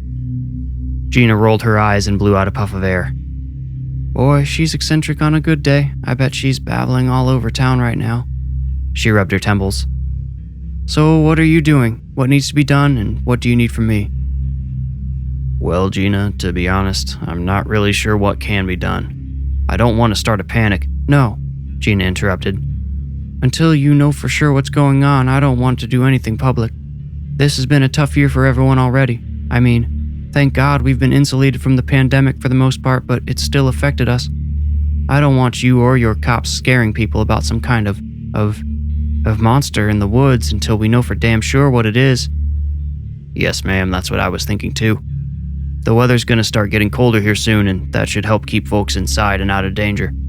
I'm a bit nervous with Halloween coming up, but we can reevaluate when the 31st is closer," the mayor cut in. The chief nodded. "But you still haven't told me what you're doing." "Right, well, I'm still in touch with that guy from the DNR. He's helping research this thing. In the meantime, I've got Rose and Ian tracking calls about suspicious or strange animals in the area. Maybe we can pin down where this thing lives and go hunt it." "How many have there been?" Gina asked. "Just one potential sighting so far. Caller wasn't too descriptive. It could have been a friggin' eagle or a lake bird based on what she said." "And how are we keeping people safe?" Chief Gilbert felt like they were talking in circles. He said, "For now, all we can really do is learn about this thing. I think taking any public action before we know more is going to start a panic. The grocery store is only supplied once a week, so I could see the shelves getting cleared out pretty quick if people feel like they need to stay indoors. You know how it is whenever we get bad weather around here." Gina nodded. "Then there's the fact that we don't know how long it'll take to get rid of. How long could we keep people inside? A few days? A week? Then what happens when they all come out and won't listen to us anymore?" "I hate what you're saying, but I think you're right," the mayor said solemnly. "Just try to figure out what's going on quickly. If somebody else goes missing or turns up dead, we might not be able to keep a lid on this much longer." "No, like you said earlier, we've got relatives of victims out in public now. They'll start talking even if the journalist doesn't." "Journalist?" Gina asked. "Didn't I mention the first body was found by that journalist, Laxton, the guy who moved here from Gary?" "Oh, right. Has anyone talked to him about keeping quiet?"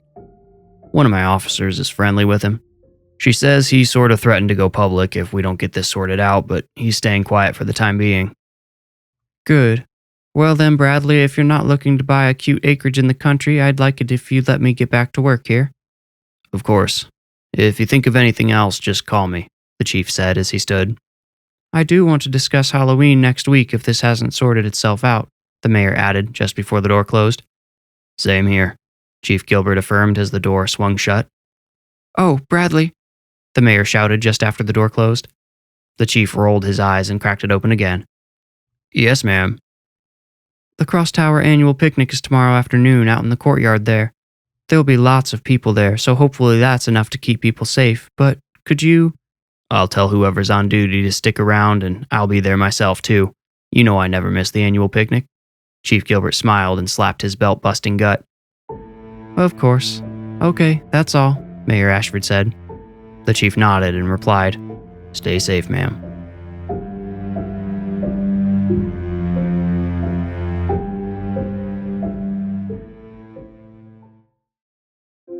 This is Miles. I hate to interrupt, but this would be a great time to hit the like button and subscribe to my channel if you haven't already. I promise you won't regret it. Now, for the rest of the story. On October 15th, 2020, I alerted the Prouty, Indiana Police Department to the discovery of a human skeleton in the woods. The remains I found were encased in some sort of organic matter shaped like a cocoon. Prouty PD, the St. Joseph County Police Department, and the Indiana DNR have all witnessed and handled the object, which contained those yet unidentified human remains. The encasing object is either still in the possession of one of these agencies, or it has been destroyed. On October 21st, less than a week after the first body was discovered, a second, similar object containing another human skeleton was discovered less than a mile north of the first. Both recovered bodies have yet to be publicly identified. The first body belonged to an adult female. At this time, no details concerning the sex of the second body have been released. However, 2 residents of Prouty have been reported missing since October 21st, and both are male. Andy stopped typing. If this story was going to be his shot to journalistic stardom, it needed more flavor, more pizzazz. He was still writing like a beat reporter in the city, filling the columns with just enough words regardless of substance.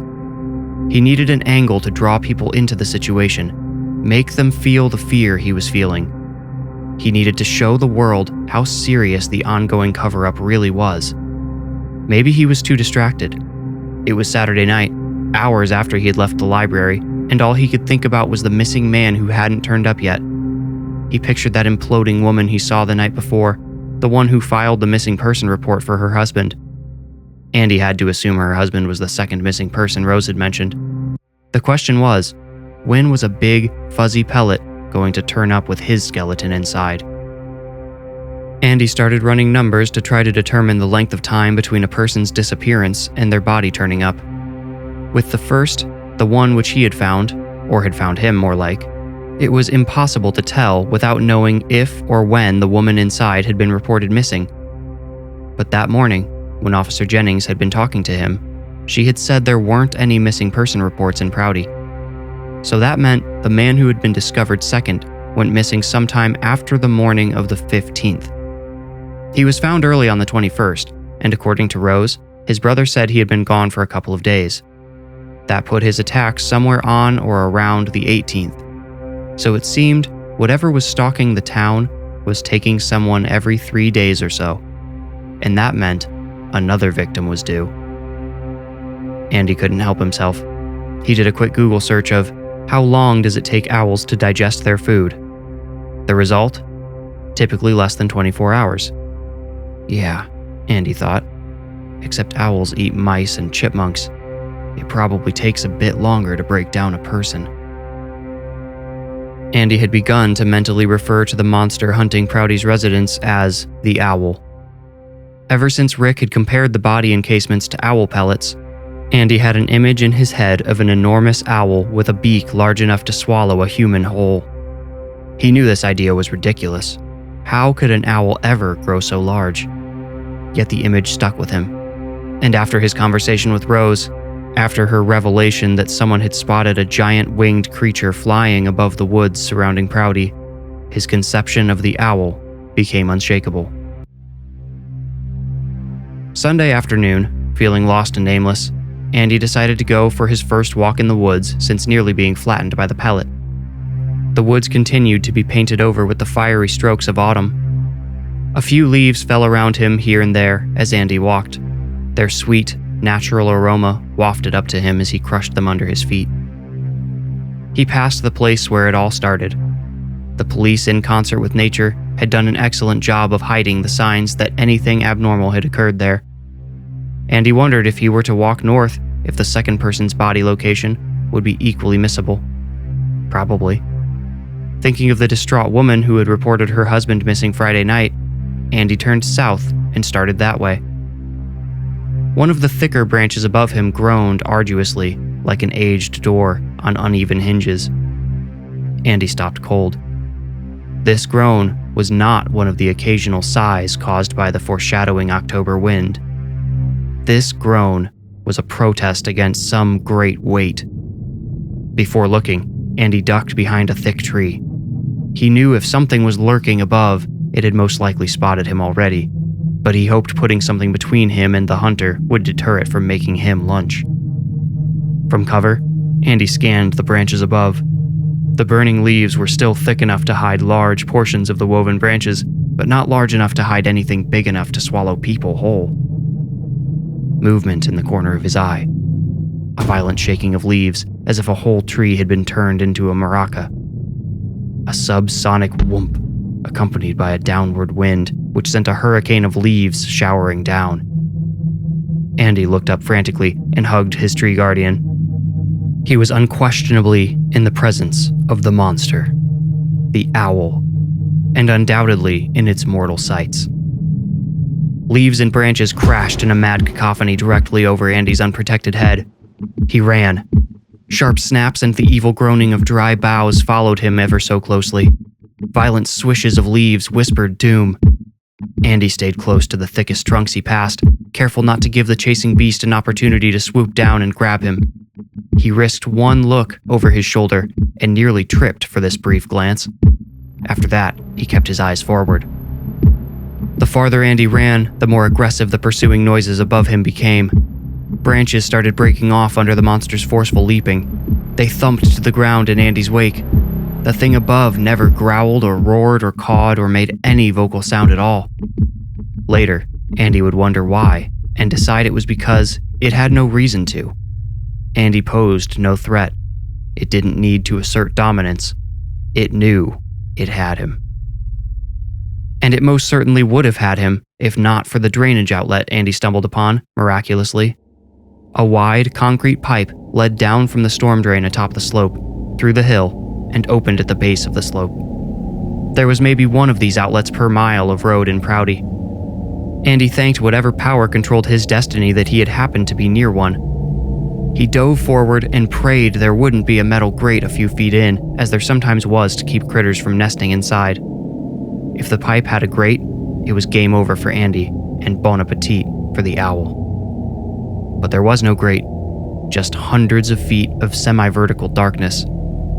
As Andy shimmied into the pipe, something landed heavily a few yards behind him. His feet were exposed. With hysterical ferocity, Andy wormed his way deeper inside. The pipe was only just wide enough for him to move his shoulders a few inches to either side. He realized if the owl had any sort of reach, if its talons could extend even a little, they would drag him out like hooks to meet his terrible fate. The 45-degree grade of the slimy pipe didn't help. He was fighting gravity as well as limited space. No sooner were his feet inside the pipe than the dry leaves just outside crackled. Andy went still. He dared not move. He guessed the monster had seen him go into the pipe, but he didn't know for certain. He didn't want to give away his hiding spot even if it would buy him a few extra inches of safety. He held himself in place with his hands, feet, and knees pressed firmly into the moist walls of the concrete tube. The owl stayed quiet, but Andy knew it was still there. If only he could see out of the pipe. His own body blocked everything but the slightest sliver of the drain's opening below him. The leaves outside shuffled. A truncated version of that subsonic sound from earlier echoed up the pipe. Andy pictured the creature beating its gigantic wings in frustration. Then he heard it sucking in air, a hollow, tubular sound. It wasn't breathing, it was sniffing, smelling the air for traces of its lost prey. Perhaps it had not seen him enter the pipe after all. Maybe vision was not its strong suit. Or maybe it just can't see well during the day, Andy thought, like an owl. One of its clawed feet stepped closer, and Andy, feeling he was seconds from being discovered, shimmied further into the pipe. An echoing clack made him stop and look down again. One of the creature's feet was inside the pipe. Its 3 great toes were splayed outward and feeling for him. Talons like scythes curved out of the ends of the toes and scratched at the concrete. One of them even left a groove, making Andy terribly aware of its brutal strength. The toes reached in further. The talons clawed the air inches from the soles of Andy's shoes. He pressed hard against the mossy slime underneath him, all too aware of how easily he could accidentally slip on it. He didn't have a single inch to spare. Finally, the claws retreated, and the owl's tubular sniffing recommenced. It grew louder as the creature's face neared the outlet. How hard would it try to get him? How long would it spend trying to pull or lure or break him out? These were the questions Andy rapidly pondered while growing increasingly aware of how tired his limbs were becoming and how slick the slimy surface under his sweaty palms was. To keep climbing up was to risk sliding all the way down. One tiny mistake would deliver him to the ripping claws below. All he could do was keep holding himself exactly where he was. Fortunately, the monster's patience ran out quickly, or perhaps it feared being spotted if it remained exposed for too long. Andy never got to see more than its foot before it beat its wings and exploded upward through the trees. Andy held himself in place for another minute, wondering all along whether the owl might be trying to fool him into false safety. But then his hands gave out. Unable to hold himself up any longer, he slid down to the open end of the drain. Once out of the pipe, Andy quickly distanced himself from the outlet while moving as quietly as possible. If the owl did return, he wanted to be as far from his last known location as humanly possible. As soon as he found a shallow enough grade, he ran and climbed up the slope, finding himself in a stranger's backyard. From there, Andy ran to the road and called 911. But there was no answer. Andy hadn't called 911 many times in his life, but whenever he had never heard a dial tone on the other end. The ominous beeping filled his head, somehow sounding louder as he dropped the phone away from his ear in disbelief. He looked up and down the street. He listened for sirens, but all seemed perfectly still, quiet, and peaceful. The tranquility made the dial tone even eerier. As Andy stood there, covered in dirt, sweat, and muck, there was no evidence anyone else was left on the planet. As he walked back to his house, this time on the road, Andy silently reasoned with himself. Prouty was a small town with a strong religious community. Even those who didn't necessarily worship still attended church often as a social activity. Most services were held Sunday morning, but many churches hosted afternoon activities too. Maybe everyone was gathered together somewhere in the middle of town. But there was one person who Andy could not account for through speculation, and that was Ian, the weekend dispatcher. He should have been at his desk at the police department, playing solitaire or whatever he and Rose did in the lengthy spaces between calls. Andy tried the emergency number again, and this time the call was answered. 911, is this an emergency? Ian's snotty voice asked. Anger replaced Andy's fear. Well, it was, but I guess not so much anymore. Okay, sir, well, this number is reserved for emergencies only. Andy realized he had misinterpreted Ian's tone. He wasn't copying an attitude, he was anxious. Incredibly so. Ian, stop, Andy said into the phone. This is Andrew Laxton. I'm calling because I just got attacked by the thing that's been taking people. It's very real, and I don't know what the hell it is. Andy heard a jumble of noises on the other end, then distantly heard Ian say, Chief, we have a sighting. Ian, speaking into the phone again, asked, Mr. Laxton, do you know where the creature is now? Wait, are you actually taking me seriously? Andy had expected to have to fight to be believed. Before Ian could answer, a gruff voice took his place. Mr. Laxton, I don't know how you keep ending up at the center of this, but it's gotten deadly serious and I need your full cooperation. Where was the creature when you saw it? Down in the woods, about a mile from my house, Chief. But what's going on? Why did I get a busy signal when I called the first time? A long pause made Andy's dirty palms sweat again. Chief Gilbert cleared his throat. I'm going to have Jennings pick you up and bring you somewhere safe. Give me a good address for her to find you, he said. Andy read off the nearest house number, and the chief told him to sit tight before hanging up. Andy's head started swimming. He felt high. Too much had happened that didn't fit into the ordinary patterns. He'd had a nearly deadly encounter with a murderous creature, everyone was taking his word at face value, and now a police officer was being sent directly to him to bring him to safety by the police chief, who probably would have been perfectly happy if he had been swallowed whole. It was too much. Moving too fast. And now he was just supposed to sit and wait, with only a row of empty houses between himself and the woods which hid the monster that had tried to devour him. Officer Crystal Jennings pulled around the corner 3 minutes after the chief radioed Andy's location to her. She stopped in front of Andy with her window rolled down and ordered him to get in. The passenger seat was cramped by Jennings's mounted computer, but Andy was glad to sit there. He was just happy she didn't make him get in the back. Being locked inside a cage was not something he would have tolerated well in his mental state. Before you say a damn word, I need you to promise me you're not making this up. You're not seeking attention, you're not drumming up interest for your story, nothing like that, are you? Of course not, Andy said distantly. Laxton, I'm serious. Andy didn't respond. He just looked at her, and the way he looked told her everything she needed. She didn't start driving right away. Instead, she pointed through her windshield, waving her roving finger back and forth. Where exactly did you see this thing? Down in the woods, Andy said. It came down on me from the trees and chased me for a while, then I escaped. Did you get any photos of it? Video? No, nothing. I barely saw it with my own eyes. It's big, but it's fast and it knows how to hide. It's a skilled predator. Andy accidentally let a tint of admiration color his voice. Uh-huh. So, how are you still here? Jennings asked. Her voice was ice cold, void of her usual sarcasm. I climbed up a storm drain where it couldn't reach me, but its claws. How long ago was this? Did you see where it went? Andy shook his head. No, I stayed in the pipe for a while to be safe. It must have left me, 20, 30 minutes ago. Without warning, Jennings flipped on the emergency lights and hit the gas. The car lurched and Andy was pinned to his seat as the cruiser sped down the street and around the corner. Grabbing her radio, Jennings shouted, This is Jennings. Laxton's sighting occurred a maximum of 30 minutes ago. 10-4, came the chief's voice through the radio.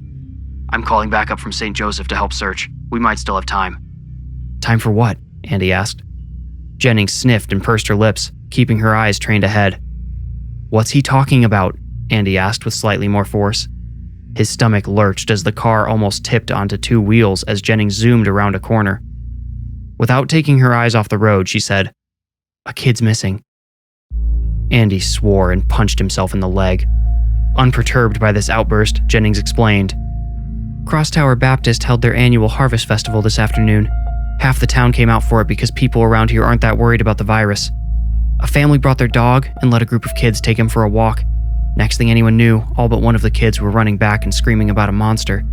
We still can't find the missing kid. He's a 7-year-old boy named Josh." The thought hit Andy immediately. It gave up on me and went after a kid. The weight of guilt pressed on his chest. He asked, "What about the dog? Any chance it ran off and the kid chased it? Maybe he just got lost in the woods." Jennings tried to speak, but a strangled cough came out instead. She managed to say, "We found the dog," but that was all. Andy assumed the poor animal wouldn't be going for any more walks. "We shouldn't be driving into town," Andy said, holding back tears. He was hopelessly trying to suppress any thoughts about a child in the clutches of that terrible monster. "It's taken its victims to the woods every time, right? I think it goes up into the trees after it feeds." "We're hoping it hasn't fed yet," Jennings replied, choking on the word fed. Andy had a feeling this hope was dearly misplaced. "What about the other man, the husband who went missing the other night?" Andy asked. "Still no sign of him," Jennings answered. "We might have an ID on the woman you found, though." "Yeah? She's some influencer from South Bend. She was supposed to be home Friday night, and her husband reported her missing yesterday. We're still waiting on a hard ID, but in her videos, she's wearing the jewelry we found." "I should have published something," Andy said under his breath. "Don't do that to yourself," Jennings warned. "Myself? I probably would have done it if you hadn't given me all that crap about protecting people. And now look where we're at. A damn kid's missing and he probably got taken because I escaped from that thing. If I'd published something warning people what's out there, that kid never would have been out in the first place." "What were you doing in the woods anyway?" Jennings asked, deflecting the guilt aimed at her.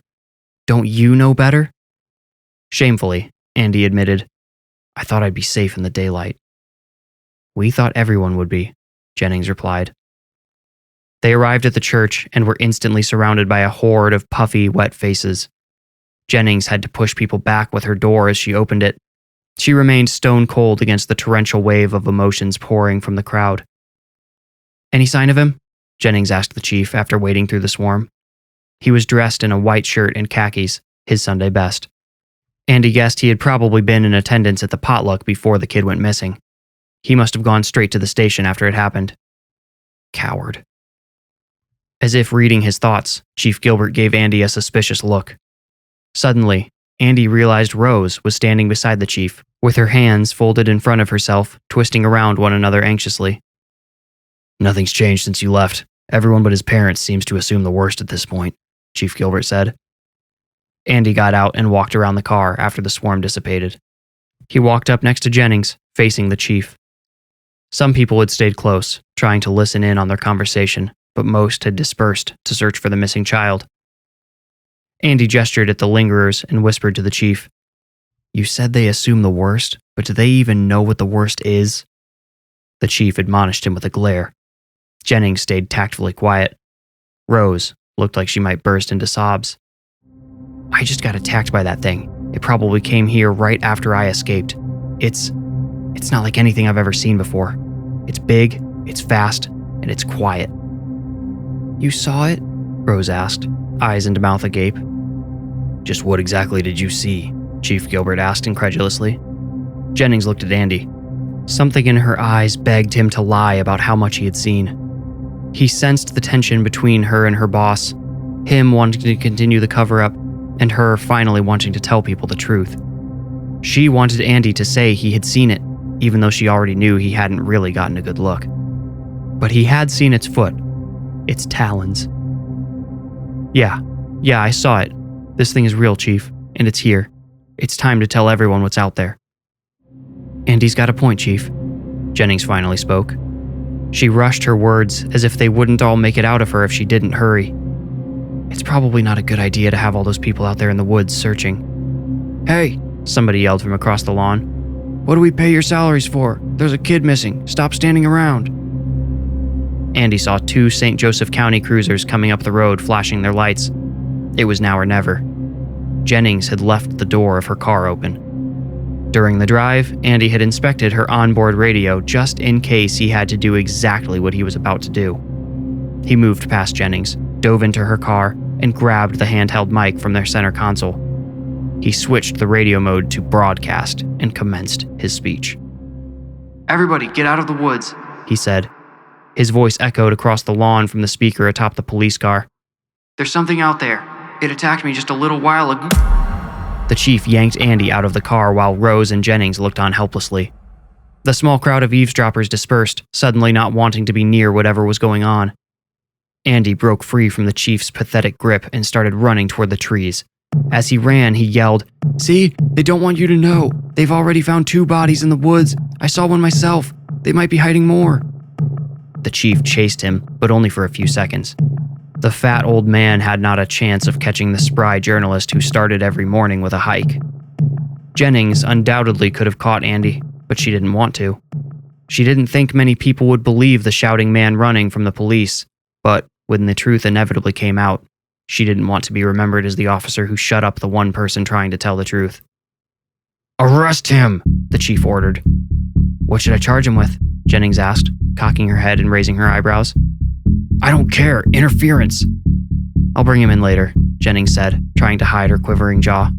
She had never disobeyed the chief before. There's a kid missing right now. Andy slowed down once he reached the tree line and realized he wasn't being followed. A few people had turned to listen to him, but the loudest voices were yelling at him to shut up and help search. He's telling the truth, a familiar voice said from behind him. Andy looked over his shoulder at Rose. There really is a monster in Prouty. Now they had people's attention. None of them knew Andy Laxton yet, but they all knew Rose, the dispatcher/librarian. Some, who had been deep enough in the woods that Andy couldn't see them, began to work their way back. One man, his face slick with tears and sweat, ran up to them. What are you saying? What does that mean for Josh? A sobbing woman trailed behind him. Are you the boy's parents? Andy asked. Yes, we thought he might have just gotten lost in the woods. Maybe the dog, I don't know. The other kids talked about a monster, Josh's mother said wetly. What is it? Do you think Josh could have gotten away? Andy wasn't sure what to say, but his face must have said enough. Both parents sunk into themselves. The father shakily muttered, Oh God. Andy collected himself just before the parents became hysterical. I escaped from it myself, he said. It was a close call, but he hesitated. Was it cruel to give these poor people false hope? But maybe your son escaped too. How'd you do it? Rose asked. I hid in a drain pipe, Andy replied. There's a few of those around here, down at the bottom of the hill, the father said. His voice lifted, strengthened by the new possibility. We need to check all the drains. Then, loud enough for everyone to hear, he yelled, Check the drain pipes. Look inside any outlets you find. The searchers flurried, excited to have a clear objective. A hand gripped Andy's upper arm and spun him around. The chief had finally caught up. What have you done? He demanded. Now this whole town will panic. They don't look panicked to me, Rose spoke defiantly. In that moment, Andy decided he loved her. The St. Joseph guys are driving south to start working up toward us through the woods. This came from Jennings, who wasn't far behind the chief. One way or another, we'll find this kid. The scream echoed from the woods around 6:30 p.m. Everyone heard it. The cops, the searching locals, Rose, Andy. They all felt their blood freeze and numb their bodies when the scream came. It was a complex sound of horror, fear, and grief. The type of scream only the best in Hollywood might be able to recreate, but even then, those who have heard the real thing would recognize the farce. It was a howl, it was a cry, it was every negative emotion a human can experience, twisted together in a single vocal outpouring. When Andy reached the origin of the scream, a small crowd had already formed. Over the heads and shoulders of onlookers, he saw two men crouched beside something on the ground. Beside them, the child's mother lay, howling. A smaller group surrounded a man who Andy originally thought had passed out against a tree. He soon realized the man was conscious, but stricken mute by some obscene terror which froze his face in a wide-eyed stare. This man was, of course, the boy's father. "Excuse me, Prouty PD, let me through."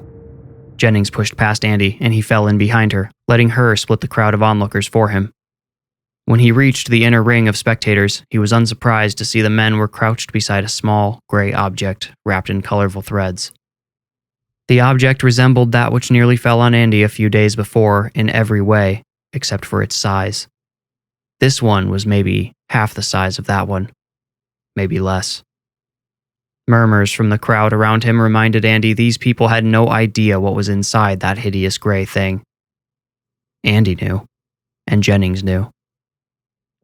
There had only been a handful of hours between the child's disappearance and the scream which had drawn them all to the newest pellet. At first, this seemed impossible to Andy, but then he considered the dramatic difference in mass between an adult and a child. The kid must have been an afternoon snack for the owl. The woman unexpectedly ceased her wailing and grabbed Officer Jennings' forearm. "Those are his clothes. Those are his clothes wrapped around that thing." Jennings placed her other hand over the devastated mother's.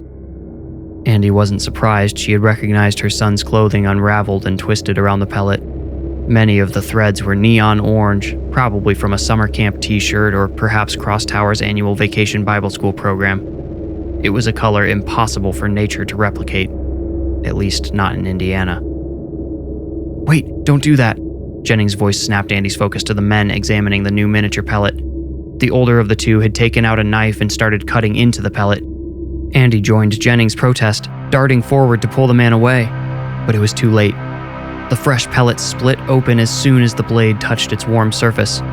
A cloud of putrid steam poured from the bursting seam, evoking a chorus of gagging and coughing from the small crowd. One small, skeletal hand slipped through and stopped with its bone fingers touching dirt. Screams, shouts, sobs, and all manner of shocked human outbursts drowned out Andy's thoughts as he stared blankly at the grotesque display. One staccato shout suddenly cut through the rest. It came from the father, who had fallen against the tree, apparently having regained his voice just to lose it again. Most people turned toward him in surprise, but Andy was the first to notice the father wasn't looking at the thing which encased his son's remains. Andy pushed past the crying, gaping crowd and fell into a crouch beside the wide-eyed man. "What did you see?" Andy demanded. There was nothing soft or caring in his voice. This was life or death. "Tell me, damn it!" The onlookers gasped their disapproval, and Andy felt a hand on his shoulder trying to tug him away. He shrugged it off with a hostile glance backward. He saw it belonged to the old man who had sliced open the fresh pellet. Something. The father tried to speak, but couldn't. Everyone quieted. "Did you see the thing that left this here?" Andy asked. The man's head appeared to vibrate as he nodded. Andy swore again. He turned back to look at Officer Jennings. "Get everyone out of the woods. Get them out now." Half of the crowd dispersed on their own. They weren't sure what to make of the horror they had just seen, but they weren't taking any chances by sticking around. The rest waited until someone of authority told them to move, but as soon as Jennings conveyed Andy's command, they spread like insects from a bird. And that's just what they are, thought Andy. A subsonic whoop came from above the trees. Andy grabbed the shoulders of the grief and terror-stricken father and pulled him behind the tree. He whispered at Jennings to take cover too. Everyone else was on their own, including the dead child's mother, who had not moved away from her exposed position next to the pellet. Andy couldn't believe the man he was hiding with was about to lose his wife to the same beast which had taken his son only hours ago. Leaves sizzled above them. A branch suddenly croaked so loudly Andy thought it might break. Andy couldn't see the monster and dared not look out from behind the tree trunk, but he knew it was up there. He heard it sniffing the air with its hollow sucking. He also heard the mother begin to whimper, threatening to scream. Don't do it, Andy thought. He didn't know what further harm it could do to her odds of survival, but staying quiet couldn't hurt her chances either. The strained branch groaned again, this time from relief. With a short whoosh, the owl dropped down. Andy heard it land on the duff, crushing and slicing leaves under its talons. Just as the mother finally screamed, the monster howled. This was the first time Andy had heard it make any sound besides the sucking, and it deepened his fear of it. The sound was like that of a large dog barking, but only if the middle of the sound was drawn out, long and constant. It sounded like something sent from the underworld, a messenger from hell itself. Pattering on the dry leaves started coming toward Andy's tree. He irrationally thought the skittering sounds were coming from the owl and almost ran. The mother appeared beside him before he did. She had crawled backwards away from the monster, on her elbows, and was about to turn over to crawl behind the tree. Andy held his breath and closed his eyes. The owl would certainly see him and the father when it snapped up the mother. But he lied to himself, thinking if he was still and quiet enough, maybe it wouldn't notice him. But after its hellish howl ceased, the owl took no further action. Andy and the boy's parents waited in tense silence and listened. After a few seconds, the thing launched itself back into the air, departing with a powerful flap of its wings, which kicked up a whirlwind of dry leaves from the ground. Andy pushed away from the now frozen father and peeked around the tree. Not only had the monster vanished, but it had taken the small pellet with it.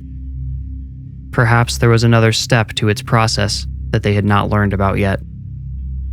Andy looked across the clearing at Jennings.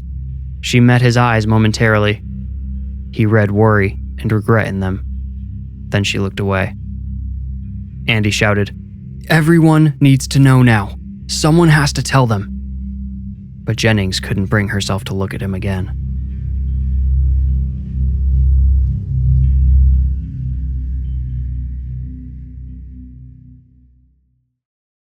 The last words Andrew Laxton ever wrote were published on a WordPress blog on Tuesday, October 27th, 2020. Thanks to a few former colleagues back in Gary, who Andy still considered friends, his blog post went viral in the northern half of Indiana. Word of the post even reached a few years at some big publications in Chicago, but without a single corroborating report to back up the former Gary Gazette writer's wild claims, they shared nothing on the subject. Andy ignored dire warnings from Chief Gilbert on behalf of Mayor Ashburn when he published his post about incompetence and dishonesty leading directly to the death of a young child. He risked burning every bridge he had with the local police, including his supposed ally Officer Crystal Jennings and informant Rose Barnum, the dispatcher.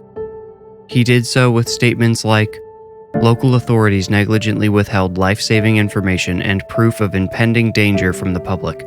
The consequences were swift and tragic." If he had been allowed to live, Andy would have received criticisms accusing him of fabricating the story and capitalizing upon the death of a child to gain attention. Andy would have rebutted them with more evidence, more photos, the descriptions of his own encounters, which he had tactfully withdrawn from the first article to sound like less of a loon. Even he had to admit how horribly fantastical his drainpipe escape sounded, and without an explanation as to why the owl didn't kill Mrs. Poplar, the dead boy's mother, he didn't feel comfortable sharing that account yet. But Andy Laxton, would avoid these criticisms completely. He would shed his gnawing guilt and relieve Chief Gilbert and Mayor Ashburn of the pressure to shut him up, all simply by being dead. Andy attended the emergency town hall at 9 o'clock on Monday the 26th. Mayor Gina Ashford, a character Andy had not met personally yet, led the meeting with Chief Gilbert at her side. Flanking her and looking uncomfortably out of place was Rick from the Indiana Department of Natural Resources. Andy wondered how Rick's view of the situation might have changed, if at all, when the creature he had unknowingly dubbed the Owl in Andy's mind started racking up victims. He supposed he was about to find out. "All right, everyone, I know we're anxious to get started," Mayor Ashford said, hushing the crowd of 50 or so agitated residents. Andy clocked Officer Jennings by the west exit, looking grim. She scanned the crowd with her watchful gaze, but still refused to meet Andy's eyes. The mayor said, "This is a close-knit community. I know most of you here today by first name." She made brief, seemingly subconscious eye contact with Andy, and Andy wondered if he was the only person in the room she didn't know. When one of us is hurt, it hurts us all. We feel for them, for their families, and one of us wasn't hurt, Gina. 3 of us were. How are you going to make this stop? A tall, grayed man near the back shouted. Andy realized it was the older man who had cut open the small pellet the day before. Jennings took a step forward. Please, if you'll all just give me a chance to speak for a few minutes. I know you're upset. You have every right to be. I have, standing with me, 2 individuals who have been central to investigating the disappearances, and they are here to explain what we know and how we can all remain safe until the situation is resolved. Before I hand the mic over to Chief Gilbert, let me just offer my sincerest condolences to the families of the missing, particularly to the family of Josh Poplar, the young boy who went missing yesterday. The ongoing effort to find him is probably why there aren't 2 or 3 times as many people here. Our community is strong, and we will work together to resolve this. With that, Chief? Mayor Ashford stepped back from the podium and allowed the police chief to take her place. Andy seethed with anger. He couldn't believe they still weren't admitting Josh Poplar was killed. When he had seen the notification about a missing child posted on Facebook by Prouty PD on Sunday night, he had immediately called the department. He asked Ian if he knew why the public statement alleged the boy could still be alive. Ian had told him that without a body, they could not confirm the child's death. Andy had argued that Officer Jennings had herself seen the boy's small hand drop out of the pellet which was wrapped in the remnants of his clothes. Ian said that without DNA confirmation that the hand had belonged to young Josh Poplar, they had to keep searching in case he was still out there somewhere. The way Ian spoke sounded rehearsed, and Andy had assumed he was receiving talking points assigned by the chief. With Chief Gilbert now behind the podium, everyone grew more tense. Their posture, very demeanor, became stiff and businesslike. Andy wondered if this would be the moment of truth, the moment Chief Gilbert finally came out and told the citizenry the true nature of the situation. Would he admit the so-called missing men and child were dead, wrapped up in their own dismantled clothing? Would he tell the anxious crowd a beast for which there was no name was responsible for these killings? For the slow, vampiric feeding on their peaceful little town? Now some of you have no doubt heard talk of a monster in Prouty, the chief began. I'm here with Mr. Santini from the DNR to put those rumors to bed. Chief Gilbert gestured back toward Rick. Andy's face flushed with heat. He kept from spontaneous protest. In the year 2020, with public trust in news media at an all-time low, which it seemed it would never recover from, Andy had to be careful how he handled himself. He needed to stay cool and rational in the face of insanity if he wanted to be believed. Mr. Santini is a compliance officer with the Wildlife Division of the DNR. He's an expert on game animals and local predators. I've asked him to come here to talk about what might really be out in the woods. I ask you all to listen carefully and hold your questions. The chief switched his gaze to Andy. Or comments. Then away. Until the end. All right? He paused until a few in the crowd nodded affirmatively. Then he turned and halfway into the mic said, Rick, you want to take it from here? Rick stepped forward. He looked apprehensively over the crowd, then at his notes. Andy read discomfort on his glistening face. Rick Santini had probably chosen a career that would seclude him in nature for a reason. But despite his nerves, when Rick opened his mouth, he spoke with authority which might have even persuaded Andy if Andy had not seen the truth for himself. I, along with investigators from the Prouty and St. Joseph police departments, have examined the human remains discovered in the woods from both the adult female and the adult male that have been recovered. Why don't you say their names, huh? A woman somewhere in the back jeered. It took Rick a moment to recover. Andy thought Rick probably didn't even know the victims' names. His job was to focus on the wildlife part of the investigation. The humans involved didn't matter as much to him. Sorry, as I was saying, I've examined the remains. I've also investigated 2 of the sites where remains were deposited. Deposited? These are people we're talking about, not recycled Coke bottles, another person buried in the crowd bellowed. Chief Gilbert reclaimed the microphone, leaning in front of Rick temporarily. Ladies and gentlemen, please. Mr. Santini is trying to share critical information with you all. You may not like to hear what he has to say. I know it all sounds ugly, but this is an ugly situation. Now, if we have any more outbursts before I open the floor for questions, I will have my officer back there remove you." Jennings nodded seriously as a few heads turned toward her. "Thanks, Chief," Rick continued. "So, the animal that's been catching people is likely something non-native, which is why we haven't seen this before. I have sent photos to a few neighboring states to see if they have anything similar. I'll be frank, I expect to hear they've never seen anything like it either." The crowd murmured uneasily. "Now, that doesn't mean this is some kind of alien or monster, folks. All it means is something out there is adapting and changing its habits. We see this sort of thing all the time on a smaller scale. Animals watch, they learn, they develop. I'd prefer not to speculate on what type of animal is doing this at this time, but I'd also like to put the rumors of some sort of unnatural creature to bed." Andy had liked Rick when he had first met him, but now the man was causing him to seethe with rage. Rick was blowing the perfect, and perhaps the only, opportunity to inform the residents of the true danger they were in.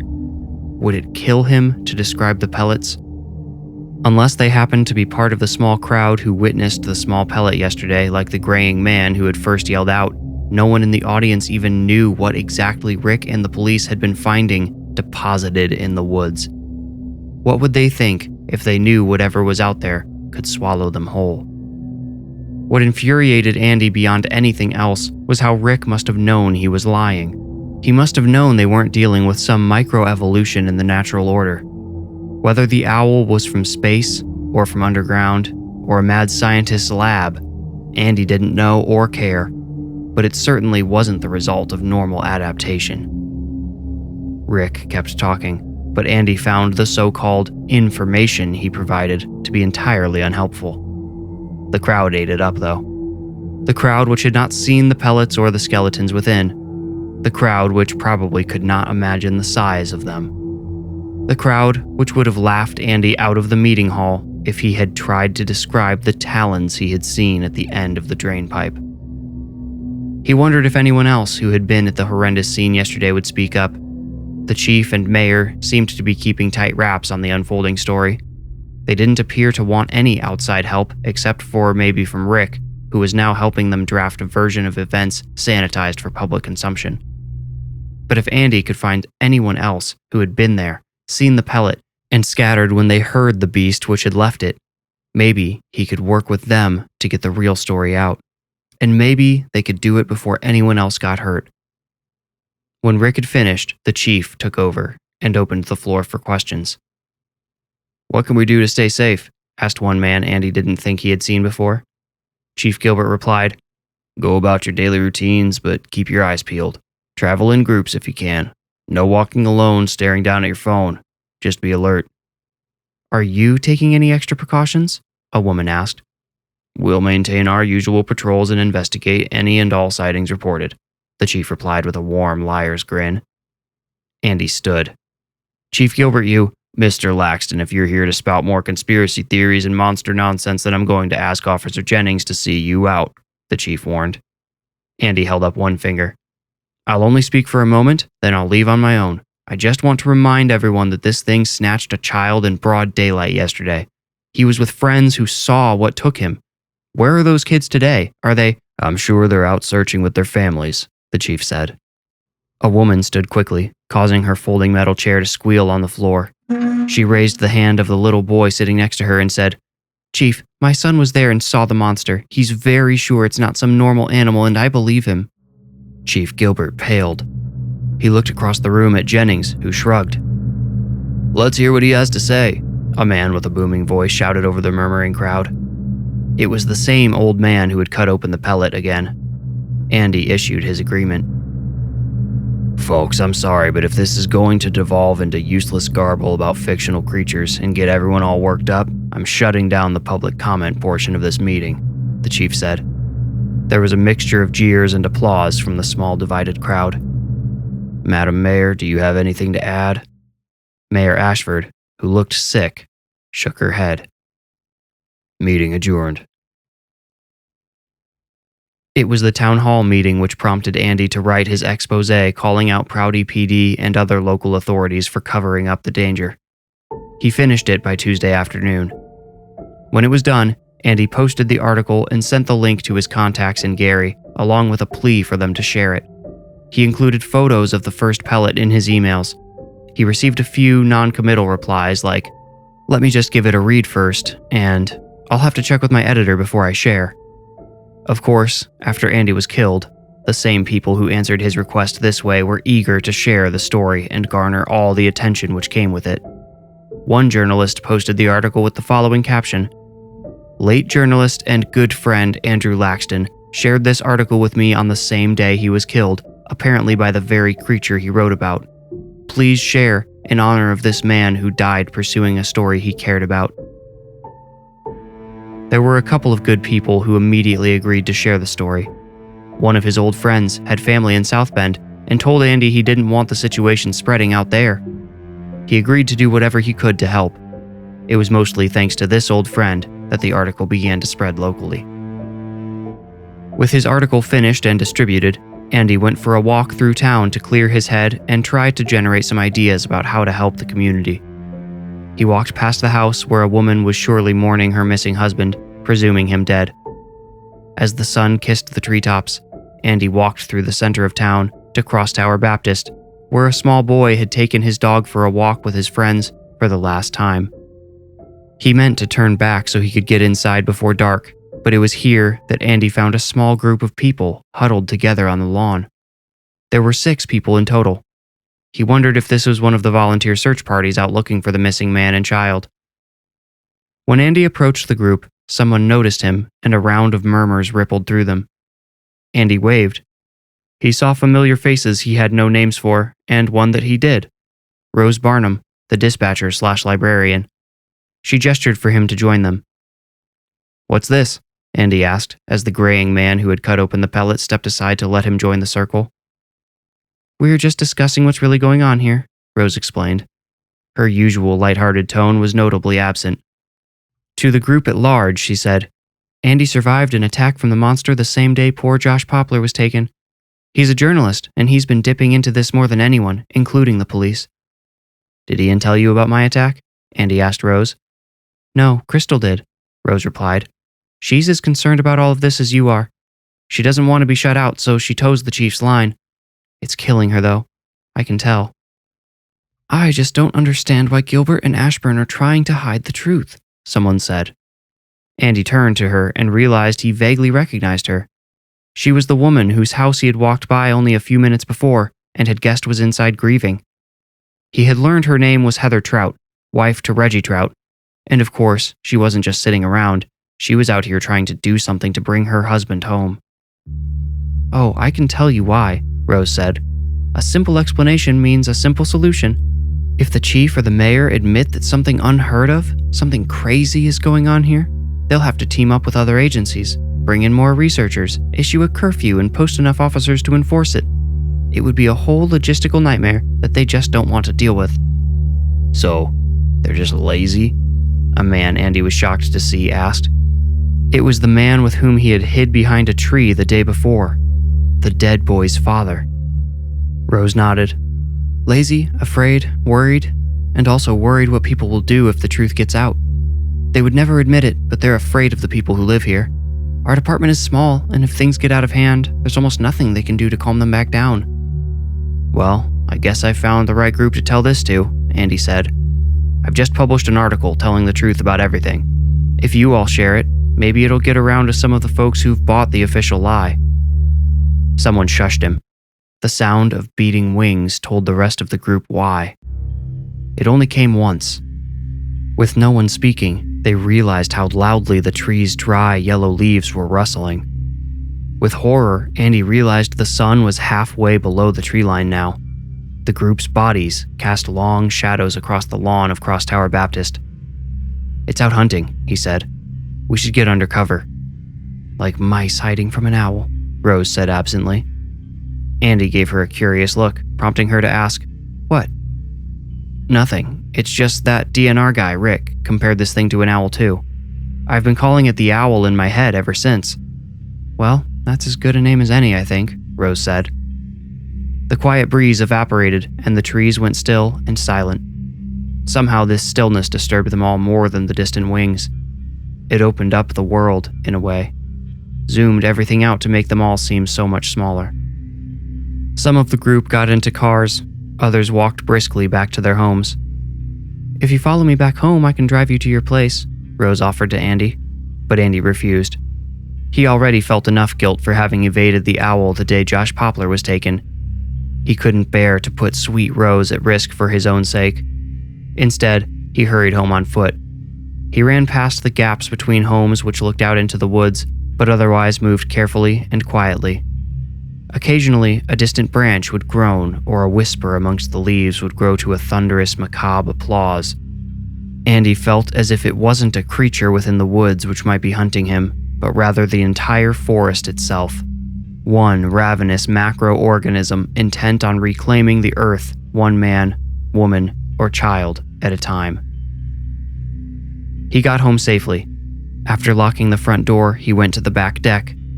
He dared not open the glass door and double-checked that it was latched shut. He stared out into the black trees as the pinkish hue of dusk waned and perished without protest. He couldn't shake the feeling of, as Rose had aptly described, being a mouse, crouched beneath some cold rock, hiding from an owl. Hiding from the owl. Thinking it would make him feel better, he flipped on the light outside. The white LED bulb shone out beyond the deck, overexposing the dwindling leaves of the nearest trees and casting a shadow of the railing against them. After a few deep centering breaths, Andy turned the light back off. An enormous shape burst out of the treetops just as the light went out. It moved fast, no more than a blur, up into the sky where Andy's overhanging roof blocked his view of it.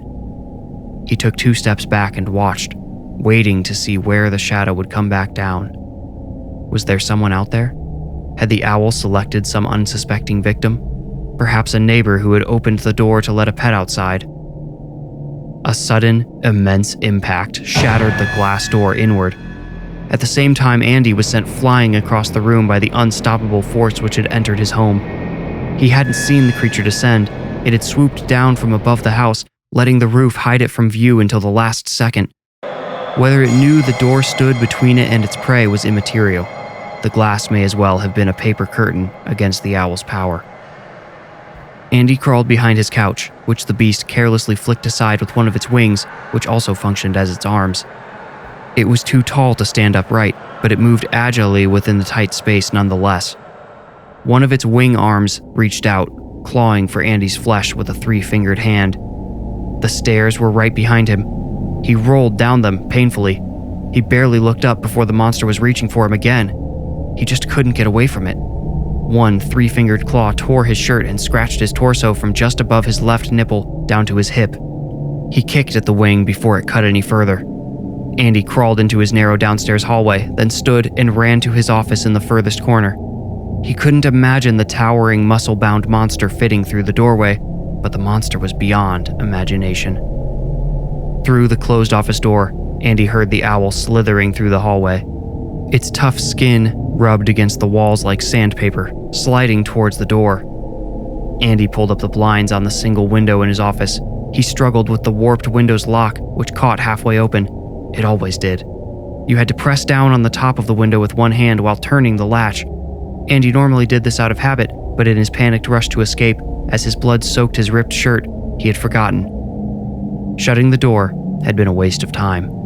As soon as the monster reached it, it smashed the door inward and splintered the frame apart as it entered the office. With one swipe of its great wing, the owl overturned Andy's desk, crushing the very computer he had used to write an article about it. Both claws at the end of its wings tore into Andy's back as it shoved him against the closed window. His mind and body went mercifully numb. He felt a rush, a spontaneous high, wash over him as he accepted his fate. As the sun rose on Wednesday, October 28th, the residents of Prouty woke to texts, emails, and direct messages from out-of-town relatives containing a link to a single article on an otherwise empty WordPress blog. The article described a horrific string of attacks, as well as a blatant cover-up. Calls flooded Prouty PD's 2 phone lines, and Rose had to field questions from residents ranging from hysterical to furious. A small crowd gathered outside the police department entrance. Some people held signs with messages like, "We want the truth," and "Tell us what you know." Another crowd formed by the front doors to the town hall, chanting for the mayor to come out and explain herself. Mayor Ashford hid in her office, with the door locked. Chief Gilbert also hid in his office, but he sent Jennings out on an important assignment. He told her to bring one Andrew Laxton in on a charge of interfering with official acts. He planned to give the so-called journalist a chance to right his wrongs. He would sign a statement saying he made up or exaggerated all the claims in his article. If not, he would sit in jail until his day in court. St. Joseph County courts were backed up at the time, so it could be up to a week before Mr. Laxton got another chance to spew his garbage. No, not garbage. The chief couldn't help but admit to himself. But dangerous information all the same. Officer Jennings couldn't wait to confront Andy. The hurtful things he had written reflected on her as much as everyone else in authority. She couldn't wait to see the look on his face as she tightened her cuffs around his weak little wrists. She couldn't wait to parade him past the crowd of protesters outside the police department and let them see. But wouldn't that just bolster their idea that the police were involved in a scheme to hide the truth? Would arresting the very journalist who had exposed them irreversibly cement the idea in the public mind? It didn't matter. She had her orders. It was up to the chief to deal with whatever fallout may come. Jennings knocked on Andy's door 3 times before walking around to the back of the house. She had seen his deck the day he had called in the first victim's body. She thought maybe he was sitting out there, reveling in his minimal, fleeting fame. She didn't see Andy up there, but she saw the jagged hole where his sliding door used to be. "This is Jennings," she panted into her radio after running up the outer stairs to Andy's back deck. "You need to get over here, Chief." Jennings did not wait for Chief Gilbert to arrive. She went into the house, gun drawn, only announcing her presence with a whisper.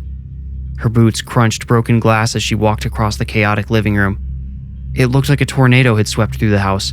Some of the floorboards had splintered. The couch was overturned and pushed off to one side. Most frightening of all were the stairs leading down. They had been pulverized. Jennings couldn't find a safe way downstairs, so she went back outside. She went window to window, hoping one would be open so she could get back in. She found only one window with the blinds pulled up. There was a fearsome amount of blood smeared on the inside of the glass. The room beyond was too dark to see in the glaring light of the morning sun. Hand trembling, Jennings pulled her tactical flashlight off her utility belt. She pressed the switch with her numb thumb. To avoid worsening the glare, she pressed the flashlight directly against the window. The room inside lit up. Like the living room, it had been smashed into ruin. In the center of the room sat a large, gray mass wrapped in ragged threads.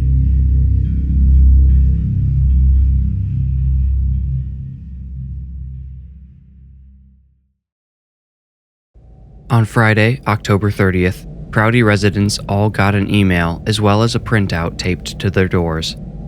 The memo was signed by both Mayor Gina Ashford and Police Chief Bradley Gilbert. The subject line read, "Halloween festivities placed on hold during investigation/curfew in effect." Most of the town had already decorated for Halloween, already purchased candy for the trick-or-treaters, already bought and sized and adjusted costumes for their children. On top of their sunk costs, the residents no longer trusted Prouty's government almost to a person. There were the older folks who had gone to school with Chief Gilbert or still remembered when Mayor Ashford had been a friendly waitress down at McCracken's Diner.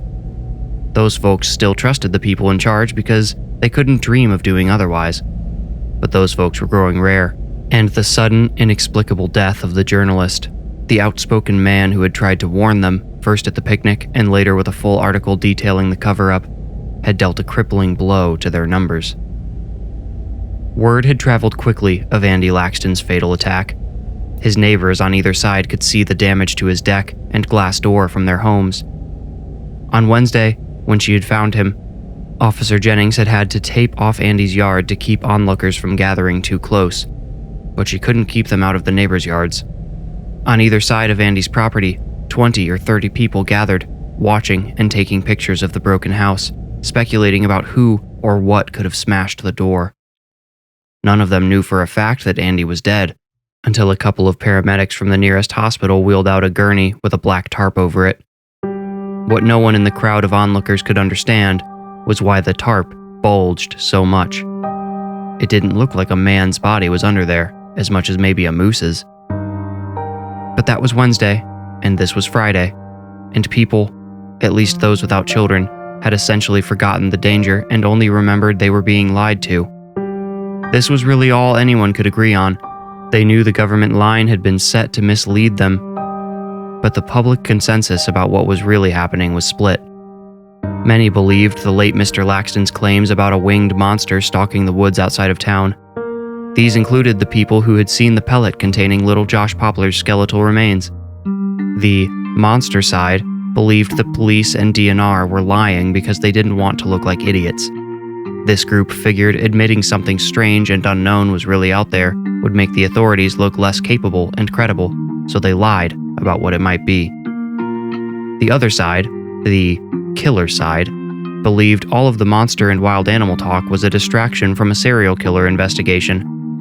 They believed the police didn't want Prouty's residents to turn on each other, so they had recruited the DNR into generating rumors about some great predator hunting people down. Some of them even believed the dead journalist had been part of the conspiracy, planted amongst them to spread lies and misinformation while the authorities investigated unwitting citizens.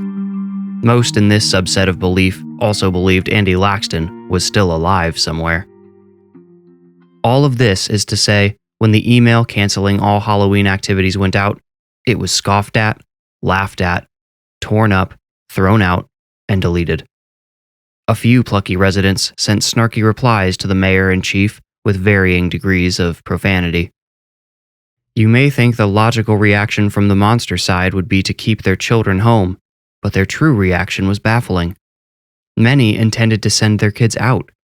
Their desire to protest the government's weak order outweighed their fear of a monster they hadn't seen for themselves.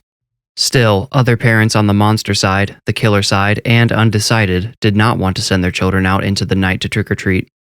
They didn't trust the authorities and had no idea what might actually be happening, but they knew for sure a child had been taken and probably killed, and they desperately wanted to keep that from happening to their own offspring. Crosstower Baptist Church immediately took advantage of the opportunity to host an indoor harvest festival with a family lock-in to follow. This is something they had attempted in the past as an alternative for those people who harbor puritanical criticisms of Halloween, but it had never really taken off. Even families who regularly attended Crosstower on Sunday mornings saw nothing but fun in trick-or-treating. If their kids came back possessed by demons, then they would take them to church. So far, that hadn't happened.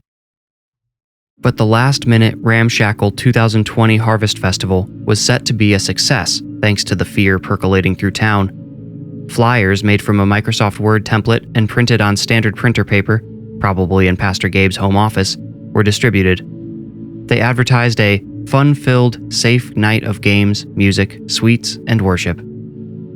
Pastor Gabe had often preached about God being a refuge. Well, tomorrow night, on October 31st, referred to by most as Halloween, he hoped to provide a physical representation of God's refuge. His church would keep everyone happy and safe. Maybe some of the kids would tell their parents, "Hey, that Crosstower place is pretty fun, let's go back sometime." The more Prouty split apart due to distrust and disagreement, the more opportunity Pastor Gabe saw to be a unifying force in the community.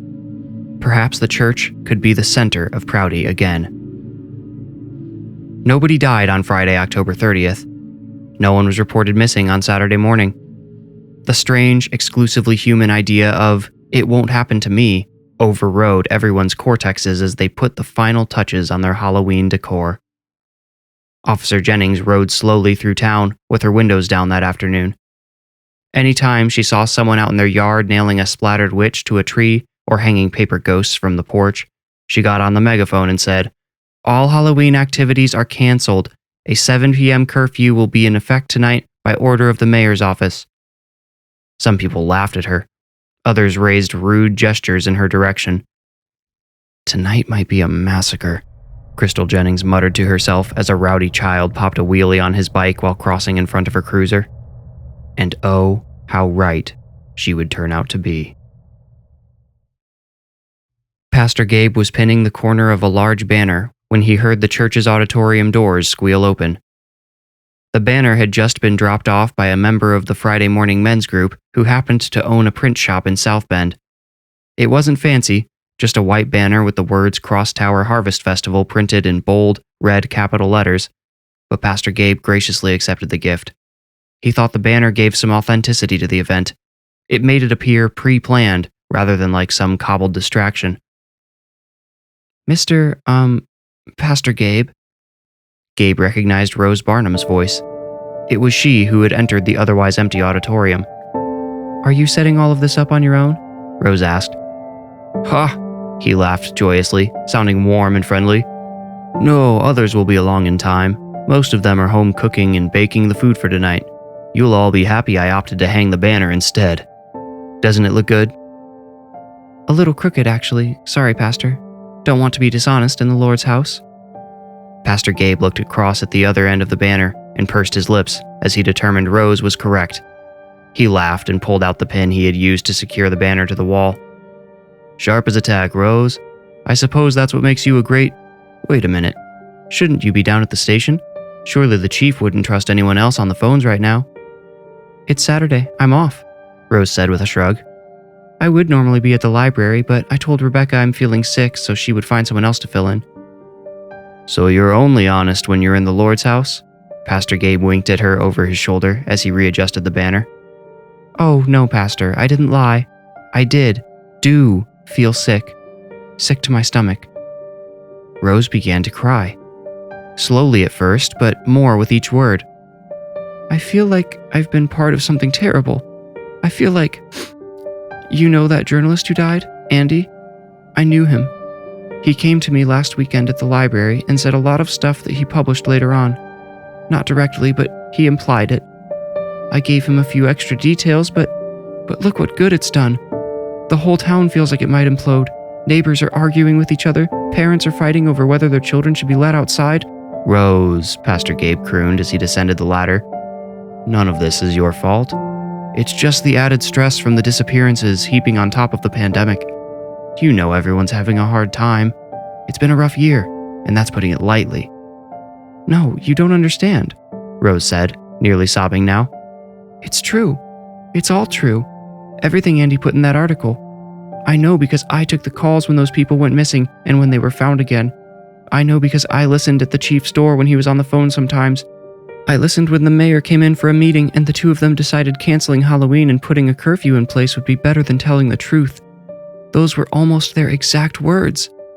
I've listened and done nothing, and now someone who was doing something is dead. How are you at tying balloons?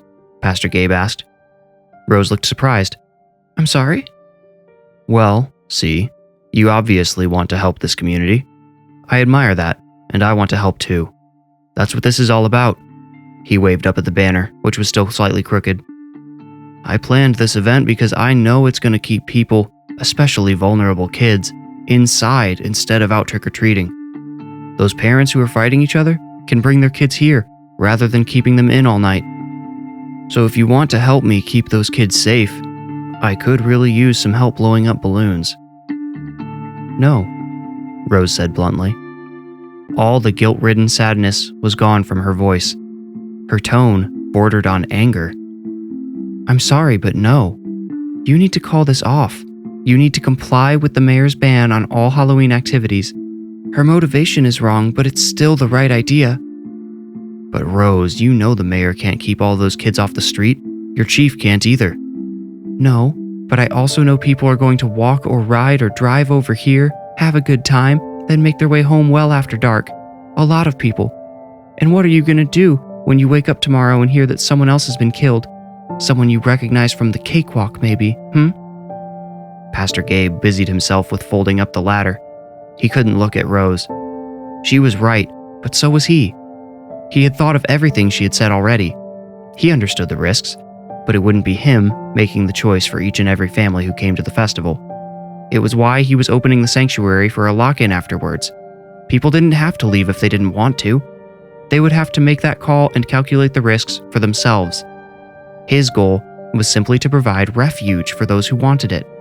That was his answer to the 2,000-year-old question, the one written on the rubber bracelets that would be handed out as prizes at the bottle toss. What would Jesus do? It's in God's hands, Rose, not mine. To close his church on a night like this, a night when there is so much unholiness already, would be a slight against him. I understand, Pastor, Rose said, defeated. But my conscience can rest knowing I tried. She turned and walked away. Pastor Gabe called after her, So is that a no to the balloons? Rose went out the door without a response. Officer Jennings' heart hammered in her chest. The dull pain it caused her had been the norm for the past 2.5 days. A vicious cycle of sleeplessness and caffeine abuse had her swimming against the current of a psychological whirlpool. She had been working overtime, patrolling the streets, scanning the woods, making sure all the kids in town were heeding the curfew. The chief had reprimanded her for the extra hours, but when she told him she didn't expect to be paid for them, he calmed down. She was only working because she didn't know what else to do. Even in her restless dreams, when she was too exhausted to avoid sleep any longer, she found herself driving the streets of Prouty, watching the woods like a hawk, like an owl. Andy had been right to blow the lid off the cover-up. Jennings accepted that now that he was dead. The monster had consumed him inside his own home. Worse, it must have lingered there while it digested him, because it had deposited his bones there as well. The pellet had still been warm and steamy when Jennings found it. If this thing was smashing its way into houses now, it didn't matter if they canceled Halloween or had a curfew in place. Getting everyone off the street might make it slightly more challenging for the monster to find prey, but it certainly didn't seem like any measures could stop it from killing. Only killing the monster would do that. And that's what Officer Crystal Jennings had decided to do. It was time to go on the offensive. It was time to flip the script. Chief Gilbert had sent her out to shut down the Cross Tower Harvest Festival, but she had decided not to. She agreed with the pastor. Not about Halloween being satanic and all that, but about giving people somewhere to go. If she lost her job over her insubordination, so be it. She wasn't sure how much longer she could take being bossed around by fat old Chief Gilbert anyway. Jennings had called a sergeant over at St. Joseph County to see if she could get any backup that night. The other 2 Prouty officers would be on duty, but Jennings had zero faith in her colleagues. The SJC sergeant had told her Halloween was one of their busiest nights, so they couldn't spare anyone. He assured her they would send help if Prouty had an emergency, though. This is the problem, Jennings thought. Everyone's ready to help clean up, but no one wants to prevent the mess from happening in the first place. She passed between 2 trees and had to squint as a direct ray of sunlight hit her windshield. The sun was on its way down. Soon it would be dark. She passed a group of junior high kids dressed up as characters from Tiger King. Each child had a plastic grocery store bag in hand, ready to collect candy. She rolled down her window and pulled up to the curb. Hey, you guys know trick-or-treating is off tonight, right? You're gonna have to wait for next year. That's not what everybody else is saying, Carol Baskin's mini-me sneered. Well, either way, the curfew is still in place, so what are you gonna do, arrest us all? Tiny Joe Exotic asked. And for a moment, Jennings considered this. What if she did just round up every kid she found outside, locked them up for the night and let them go when the sun rose? The idea came and went in a flash, obviously ludicrous. Besides, she already had a task. One which would end the problem for good. Bet she's gonna tell us we have to wear masks too, Minnie Carroll jeered, receiving a chorus of prepubescent guffaws. She kicked a dirty, blue paper mask someone had left on the sidewalk toward Jennings' cruiser. Jennings leaned out of the window and said, Guys, look, I'm being straight with you. What happened to that Poplar kid could happen to all of you, too. If you think that's worth a few Tootsie Rolls, be my guest, but I'd be staying home tonight. The jeering kids went quiet, and Jennings rolled on. Beside her, situated in the nook between her computer and the back cage, were a loaded shotgun and AR-15. She hoped these, in concert with her sidearm, would be enough to put the monster down, even if she had to unload every last round into it. Rose walked across the street from Crosstower Baptist and joined a group of people waiting under a broad tree. The same group Andy Laxton had found huddled on the lawn earlier that week. Earlier that afternoon, Rose had rallied them to fight. Heather Trout, an herbal medicine practitioner and wife of the still missing Reggie Trout, Judson Schultz, the retired firearms instructor and Navy vet who had cut open Josh Poplar's pellet, and the Poplars, Ginny and Bo, parents to Josh Poplar, who had been taken from the church picnic only a dozen yards or so from where they now stood. Finally, there was Carl Grierson, a local bakery owner who had witnessed the Poplar boy's hand falling out of his pellet. "I couldn't talk him out of it," Rose said once she was in earshot. "The festival's still on." "What about the curfew? Can't your officers shut it down?" Heather Trout asked. "They could try, but I'm not sure they will." "Did the pastor forget our son was taken at another event here?" Bo Poplar sneered. "No," Rose said, shaking her head. "But he's convinced himself this is the safest option. After talking to him, I think we all just have to accept that this is happening and do our best to prevent the worst-case scenario. We'll keep watch outside." "Rose," Carl Grierson, the baker, said.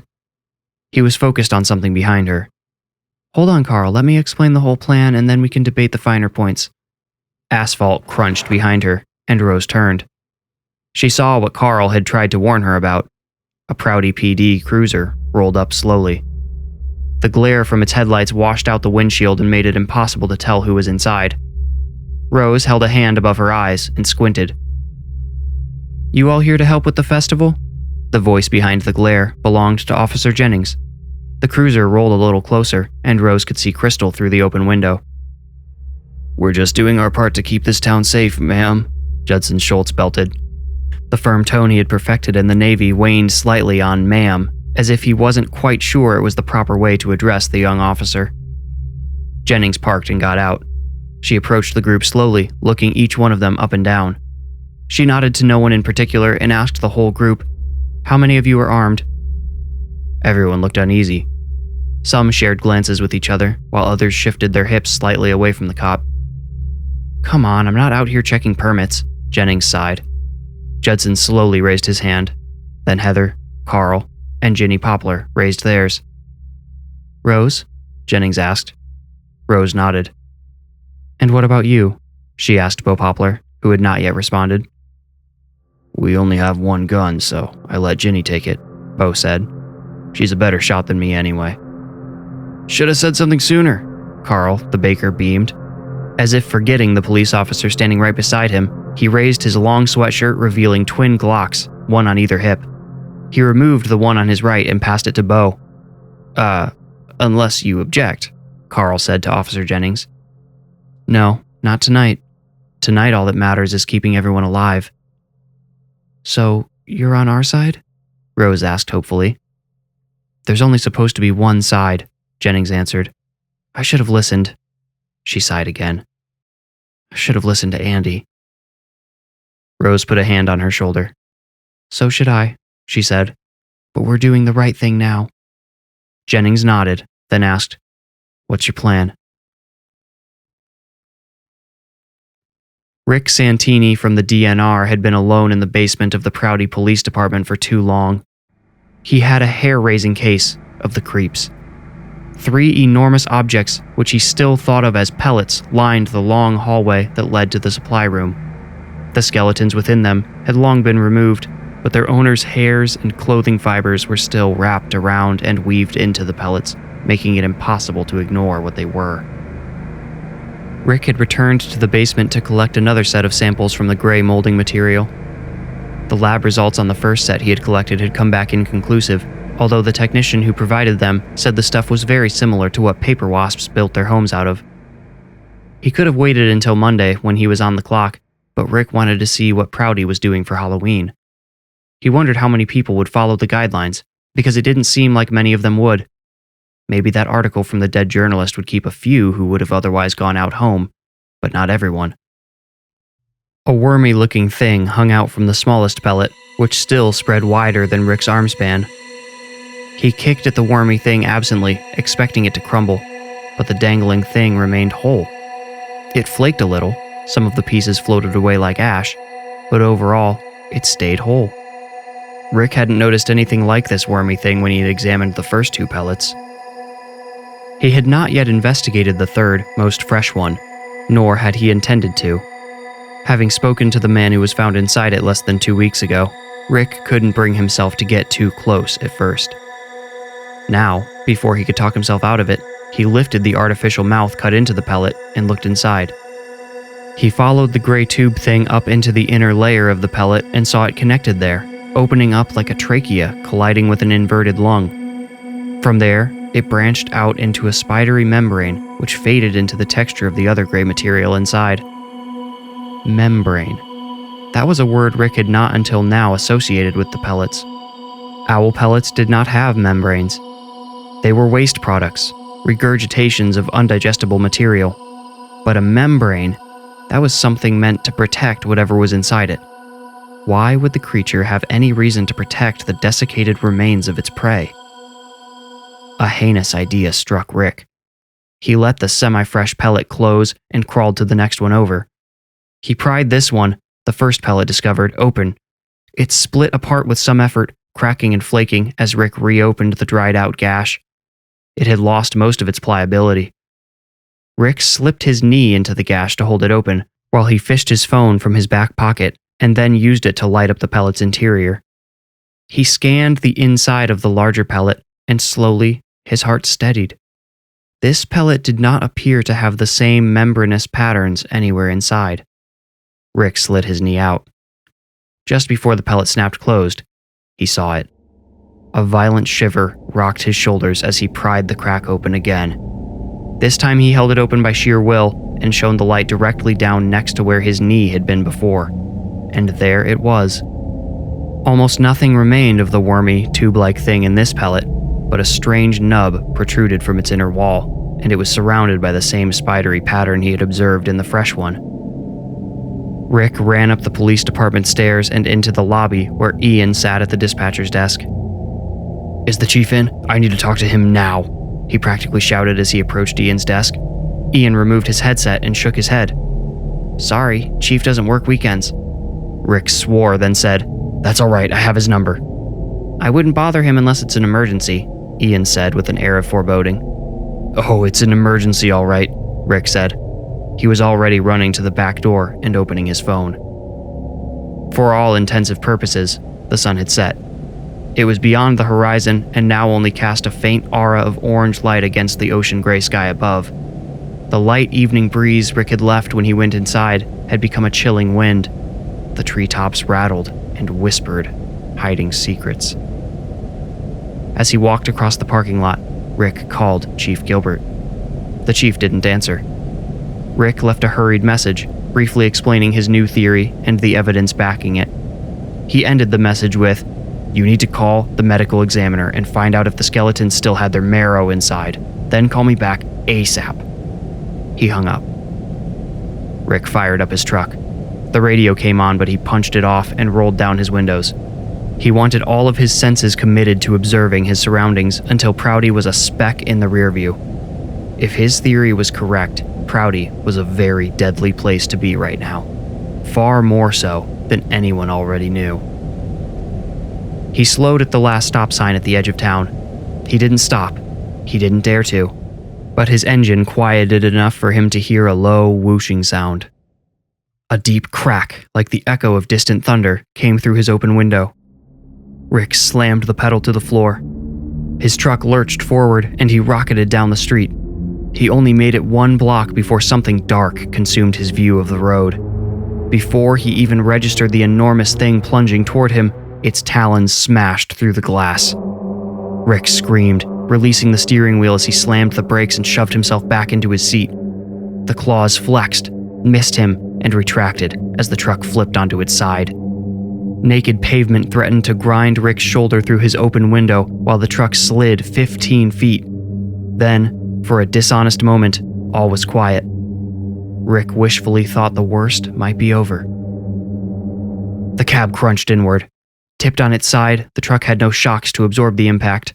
It crumpled beneath the weight and power of the monster that had landed on top of it. 2 scimitar talons sliced through the middle of the passenger door, coming inches from Rick's right arm. He fumbled with his seatbelt, which held him fast in his overturned seat. The talons retracted. Then the whole claw smashed through the window. Glass shredded Rick's forearm as he shielded his face. One of the creature's talons stabbed into his left elbow, hooked itself in his muscles, and yanked away. Rick's seatbelt kept most of him inside the truck's cab. Most, but not all. His right arm from the elbow down went with the monstrous claw. The force of the brutal tear also ripped his shoulder from its socket, but what remained of that arm would have been useless anyway. Blood bubbled beneath the ragged tendons of his retracted bicep. The creature's feet pounded furiously against the truck as it searched for a way in to eat the rest of its dinner. Rick's uncontrollable howls of pain and terror were heard by no one but himself. The street was empty, except for him and the owl. It tried and failed to reach him once more. It wasn't moving with the targeted precision of an adept hunter anymore. It had succumbed to anger. It gripped the truck with both claws this time. 6 talons ripped through the doors like wet paper, and then Rick seemed to get heavier. He was woozy from blood loss and shock, so it took him a few dizzy seconds to realize he wasn't growing heavier. He was going higher. A sound he had mistaken for his own pounding heart was actually the strained beating of giant wings, hoisting him and the truck up into the air. And then he was falling. A flood of intoxicating chemicals washed through Rick's brain just before he smashed into the ground. Am I dying? He wondered. He felt like he was floating, and nothing, absolutely nothing, seemed real anymore. Nothing mattered. He was floating, flying up to heaven.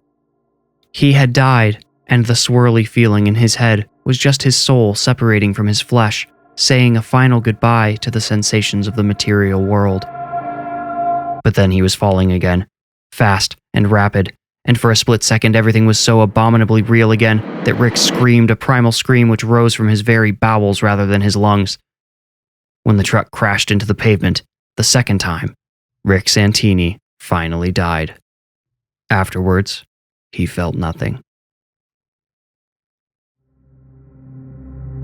Officer Jennings parked her cruiser in the back of the parking lot at Crosstower Baptist Church, facing the front doors, with her engine and all lights off. She watched as family after family scurried from their cars or the sidewalk through the glass double doors. She thought of Andy's glass door. She watched some kids arrive on bikes, and when they didn't immediately go inside, she whooped the sirens at them. They understood the warning and went in, looking nervously toward the distant woods as they went. Her radio crackled. "Any idea how many more are coming in?" Jennings had given her backup radio to Rose, and the two of them were tuned to a band separate from the normal police channel. No need for Ian or the other officers to hear what they were saying. "They're still coming in steady. Keep them open," Jennings replied.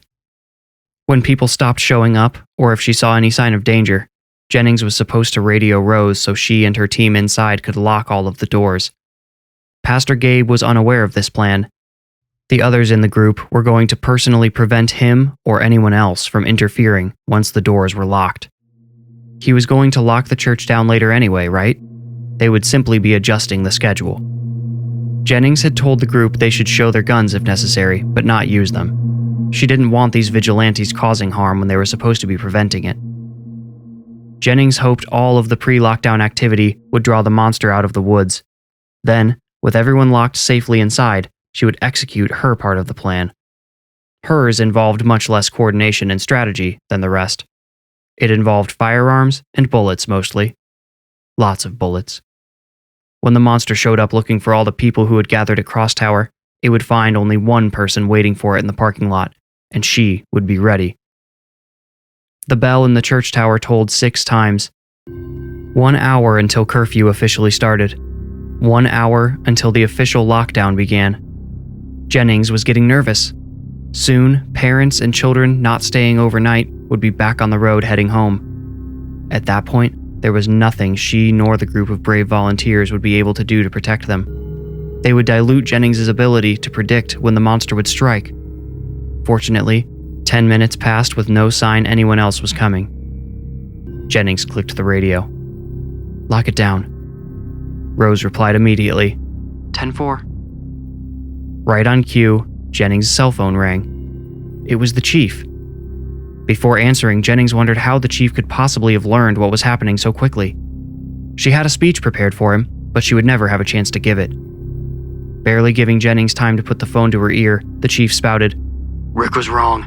We were all wrong. Those things aren't what we thought. Where are you?" "You sent me to shut down the Harvest Festival," Jennings replied. That was over an hour ago. Are you still there? Is everyone there?" Begrudgingly, Jennings answered, "Yes." "Good God. All right, stay there. Stay right there. I can't get a hold of Rick, but he left me a message. You need to hear it, and for the love of God, keep your eyes peeled." Jennings heard tires squealing on the other end of the line. She hung up. "Rose?" she called into the radio. "Here," Rose said. "Any trouble in there?" "I don't think anyone's noticed yet," Rose whispered. Jennings replied, "Good. The chief is coming by. I'll try to keep him distracted out here." 2 minutes later, the chief's personal car came barreling through the lot toward her. He pulled up so their windows were aligned, and they both rolled them down. "Chief, I can—" "There's no time, and I don't care what you're doing. Take this and listen." He passed the phone to her. He had a voicemail from Rick Santini ready to play. Jennings raised it to her ear. Rick's voice came out of the past and said, "Chief, I've got bad news. I think I was way off about those pellet things. I don't think they're a waste product like owl pellets. I think they're eggs. The good news is we've stopped 3 of them from maturing for sure, and I heard the kids got cut open too. But there's the one guy you haven't found yet. I think the parent creature is laying these eggs with the skeletons inside so the embryo can... I don't know, it's hard to say. But I think the embryos might be using the bones. Maybe the marrow? That would make the most sense, but the short story is, we've got to find that last guy's egg. I hope I'm wrong, I really do. Check on the bone marrow thing. You need to call the medical examiner and find out if the skeletons still had their marrow inside. Then call me back ASAP." The message ended. Jennings swallowed. "You understand what he's saying?" Chief Gilbert asked. Jennings nodded. "There might be another one of those things out there soon. We gotta find that missing body, and we gotta find it fast. It might already be too late. God help us." "How do you propose we do that?" Jennings demanded. "Multiple search parties over multiple days have failed. It's dark, it's Halloween, no more bodies have turned up since Andy, so that thing's probably pretty hungry by now. You want to go gallivanting in the woods tonight, Chief? Be my guest, but I'm staying here and keeping these people safe since you and your cowardly leadership lost all your credibility." Both of them sat in stunned silence. The chief's grumbling engine was the only sound. Jennings wouldn't have dreamed of speaking to the chief that way weeks, days, or maybe not even hours ago, but the situation just kept getting worse. She had been frustrated and scared, yes, but now she was furious. If Rick was correct, the danger could double at any moment, if it hadn't already. Jennings expected the silence to end with a tongue lashing from her superior, perhaps even an on-the-spot firing, but what the chief said, in a tone new to her ears, was, "I'm sorry, Crystal." Jennings looked away from him. He had never called her by her first name before, almost no one ever did. When he said it, the way he said it, he wasn't speaking to her as a boss speaking to a subordinate. He was speaking as one cop, one citizen, one human being to another. Those words, "I'm sorry," were full of regret, guilt, admission, commiseration, all of the things that would have helped the chief turn the situation around if he had felt them even 24 hours earlier. But his moment of realization came at the same time as an explosion of terrified screams inside the church. The church was still vibrating with the bell's toll when Jennings called Rose on the radio to tell her to lock it down. She repeated the order to the rest of the group: Carl, Heather, Judson, Ginny, and Bo. They had each adopted a door to watch over, and they locked them at Rose's word. "Rose?" Jennings called into the radio. "Here," Rose said. "Any trouble in there?" "I don't think anyone's noticed yet," Rose whispered. She walked briskly down the hallway near the back of the church, checking on the group members as she went. She passed Judson, who gave her a solemn nod. Pastor Gabe's voice boomed throughout the church as he addressed the festival goers through a microphone. Cheers, laughs, and amens punctuated each of his sentences. Rose was too distracted to pay any mind to what he was saying. She found Heather guarding a door at the back of the building. It didn't appear to lead outside. "You doing all right?" she asked. "Fine. No one's even left the auditorium to use the bathroom. Must be a good time in there." "Or they're afraid to step away from the crowd," Rose said tersely. "Where does this one go?" She pointed to the door behind Heather. "Up to the bell tower," Heather said. "There's nothing but stairs leading up behind this door, but I figured if things get really crazy, people might try to climb down the tower or something." "Good catch. I hadn't thought of that," Rose said. "Do you need any water or—" A disconcerting creak interrupted her. Heather looked at Rose, confused for a moment. Then she heard it too. At first, it sounded like the ceiling above them was going to break open. But then it relaxed. There was a heavy thump, and this time it clearly came from behind Heather's door. "Was someone up there?" Rose asked. Heather furrowed her brow and shook her head. "The door was already locked when I got here. I'm just making sure it stays that way." Another thump. The stairs behind the door squealed in protest. They sounded old and dry, like they weren't used to anyone using them at all. The squealing stopped. Rose put her ear to the door while Heather stood lookout. She couldn't be sure, but Rose thought she heard a punctuated sucking noise behind the door, like the hose of a vacuum being pressed against something over and over and over. It was much deeper than the hum of a vacuum cleaner, but it had the same hollow quality. The stairs groaned again. Rose kept her ear to the door. Something bumped into it and slid up and down its wooden surface. It made one long sucking sound, and Rose went white. She suddenly knew exactly what was behind the door, but it was already too late.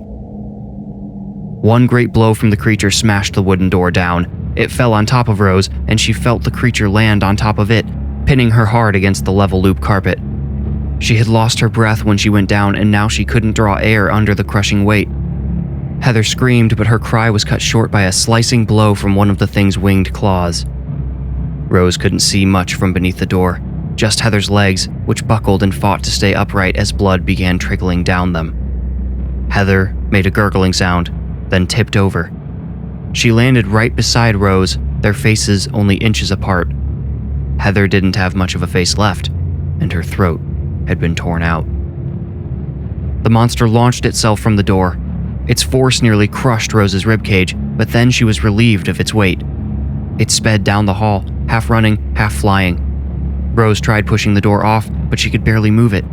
She felt around for her radio, but she must have dropped it when she was knocked over.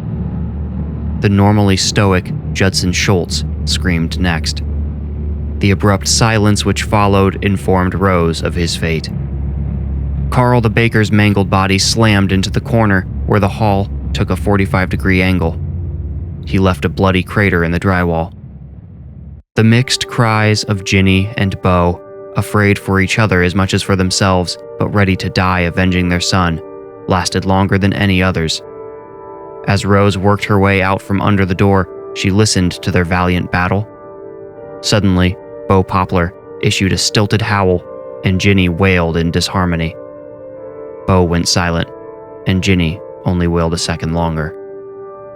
This symphony of gruesome screams served as a brief prelude to the coming cacophony of terror. Rose had slid herself halfway free when she heard the auditorium doors get atomized by a single, furious blow. Men and women cried out in unison, a churning mixture of shock, terror, and resolute dread. But it was the children, oh, the children, whose screams turned Rose's heart to soft wax, pumping ice-cold blood through her veins. She managed to reach her radio even with her legs still caught beneath the bell tower door. Not until she had the radio beside her ear did she realize a voice was shouting through it. The sickening sounds coming from the auditorium were loud enough to mask the blaring radio. "Rose, come in. What is happening in there? Repeat, what is going on in there?" Rose's vibrating thumb nearly missed the call button on the side of the radio, but she pushed it and sobbed, "It got in, Crystal. It's killing everyone." A rush of people crashed into the foyer. They moved too frantically for Rose to observe them in detail, but she saw bright, fresh blood amongst their blurry colors. The people assailed the church's front doors with hammering fists, clawed hands, and ramming shoulders. "The doors are all still locked," Jennings broadcasted. "Rose, open the damn doors and let these people out." "I know," Rose shouted aloud, but not over the radio. She heaved her legs out, letting the hefty door clap against the floor. She felt in her pockets and realized the key wasn't there. But she hadn't put it in her pocket after the involuntary lockdown. She had been swinging it mindlessly from her fingers on its stretchy band. It had been on the tip of her finger when the door hit her. "Oh, Rose, how could you have been so careless?" she scolded herself. She looked back at the door. Surely, the key was still trapped beneath its substantial weight. The caged crowd's collective voice raised in pitch and peaked at the same time Rose heard a cartoonish splattering. She forced herself not to look back at the doomed crowd, only forward at the fallen door. She had to get the key back. If other groups of people had gone to the other doors, she may still have time to save them. She had to accept the total loss of the large crowd at the main entrance. Rose poked and prodded at the fallen door, but she couldn't get her fingers beneath any part of it. The killing floor's decreasing volume told her there weren't many victims left in the foyer. Maybe some broke away toward another exit, she told herself. The idea brought negligible comfort. A woman and child were silenced simultaneously, concluding the foyer massacre. On instinct, Rose's attention shifted toward the novel silence. She saw, for the first time, the face of the bloodied monster. It did, in ways, resemble an owl. Its face was equally flat, its eyes close together and disproportionately small.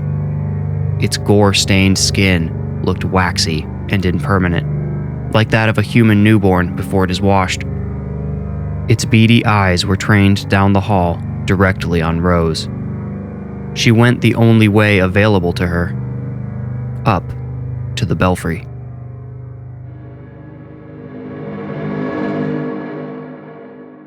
Jennings and Chief Gilbert rammed and kicked at the church doors with all their strength, but they achieved no better results than the innocent people they could hear panicking inside. "Shoot it," the chief ordered. "With all those people behind it, I'll kill someone," Jennings retorted. "Better one than all of them." Jennings placed a hand over her gun, flat and firm, indicating it was not leaving her holster. She shouted, "Get to my car! We'll break the doors open with it!" She started running. When she threw open her car door, Jennings saw the chief had barely made it halfway there. She didn't have time to wait for him. If something came out of that church and grabbed him, so be it. Better one than all of them, right? She flipped on her siren and accelerated toward the church's main entrance. She prayed those inside had enough awareness to see or hear her coming and move away from the doors. She passed the chief at 15 miles per hour, slowly enough to make out his angry, betrayed expression. She made one final adjustment to her trajectory and prepared to hit the brakes the second she made impact. Her foot switched pedals. Her roof caved in with a crunch. Her cruiser came to a screeching halt less than 5 feet from the church doors. Jennings felt dazed, but was conscious enough to hear the slaughter happening behind the glass. She kicked at her door until it finally swung open and grabbed her shotgun before sliding out into a crouched position with her gun pointed up at the top of her car. There was nothing there. She swung around, finger itching at the trigger, scanning the parking lot for movement. Nothing moved. Not even... "Chief?" she called out as loud as she dared. She stepped forward, boots crunching shards of her shattered windshield. There were less and less screams behind her. The alarm on a parked car close to the back of the parking lot went off. Its lights flashed in sync with its rhythmic whine. In 2 winks of the light, Jennings could see an elephantine form crawling away. It looked slow, tired maybe. It looked, did she dare to hope, weak? She moved through the parking lot stealthily, although in the perfect calm of the night, each scuff her boots made on the pavement sounded like a gunshot. Still, the creature paid her no mind. It just kept crawling away into the darkness. Finally, she had it in range. She leaned against the last car in the lot and steadied her aim at the monster's spine. Its head and vitals were faced away from her position. She had envisioned this moment, not the specific circumstances, but the basics, hundreds of times over the last 24 hours, so her finger squeezed the trigger without a thought. The monster stumbled, then pushed itself up to its hind legs as it writhed in pain. Jennings had seen too many movies. Part of her had expected the round to bounce off the creature's flesh and only serve to enrage it. In reality, the monster convulsed violently, too quickly to give Jennings another shot. When it finally turned toward her in a fitful twist, its belly split open and ejected a wet, heavy object in her direction. The object slammed against the other side of the car she was using for cover. She ignored it at first, but then considered that it might be some kind of mutant offspring or minion sent to take her down. Again, the result of too many movies. Unable to shake the idea, Jennings stooped to peer under the car. The object which had struck the other side had a face. A melted, blistered face, which vaguely resembled that of Chief Bradley Gilbert. Jennings turned away immediately. Relieved of its burden of the overweight chief of police, the monster moved double time. It launched itself into the air, did one rotation 50 feet in the starry sky, then descended at Jennings like a meteor. She aimed her gun blindly and fired off the shot she knew would be her last. Or not. The monster flapped one wing drunkenly, spiraled, then came down on top of the car in front of Jennings. She stepped back quickly, but already the creature was rising back up. It inhaled a whistling breath, and its torso came apart with a damp, sucking sound. Jennings took another step back. She raised her gun, sighting in the enormous dragon thing. She aimed at its open chest with its rows of fleshy teeth, but froze. There, deep within the monster's cavity, she was looking at a human skull. She widened her view. Yes, there was a full human skeleton enveloped inside the creature. From the base of the human skull, the monster's spine grew further up. The skeleton's arms were stretched out in the directions of the monster's arms. The legs of both also pointed in unison. Veins ran from the bones of each limb into the limbs of the beast. Jennings wasted not another second before blasting the suspended skull. She heard it shatter, but did not see it break. The monster snapped shut instantly. A huff of moist air burst from its nose, and it fell backward off the car, right on top of the late Chief Gilbert. Jennings stood behind the car, panting, waiting for the thing to rise up again, but it never did. She looked away only when she heard a scream from the belfry. Rose fled up the stairs two at a time. The monster ran at her on clawed feet, giving itself a boost with its wings every few steps. The creature chasing Rose was less than half the size of the one Officer Jennings was battling outside, but in the narrow hallway, it looked enormous. Rose had only made it halfway up the bell tower when the murderous thing reached the base of the stairs. She had never been up to the belfry before, so she had no idea what to expect. It looked rather small from the ground, so she assumed hiding would not be an option. She had nothing with which to defend herself. Perhaps survival wasn't an option for poor, valiant Rose. Perhaps the best she could do was lead the monster away from the others and give them a chance to escape. Everyone else in the brave group had died for the cause. Now, Rose decided, it was her turn. Luckily, the thing which was so agile and adept in the open auditorium and foyer struggled in the close quarters of the staircase. It was only about 2 feet wide and spiraled upward. The flat-faced creature tried climbing straight up, using its wings to bypass the stairs, but it couldn't open them wide enough to generate any force. Maybe I can trap it here, Rose thought. She managed to create some distance by the time she reached the hatch, which had been smashed open. The weather-aged wood glowed brightly in the full moon's light where it had been freshly broken. How the creature had known where or what the hatch was, Rose would never know. She hoisted herself up into the belfry, sparing only a glance at the climbing beast below.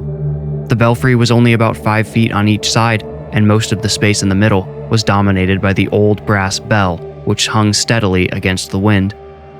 Behind the bell, Rose saw a flat, gray mass. She had seen the hideous pellets in the police department basement, and this thing resembled those, only it had no structure. It lay like an empty sleeping bag on the wood. It also looked more organic somehow.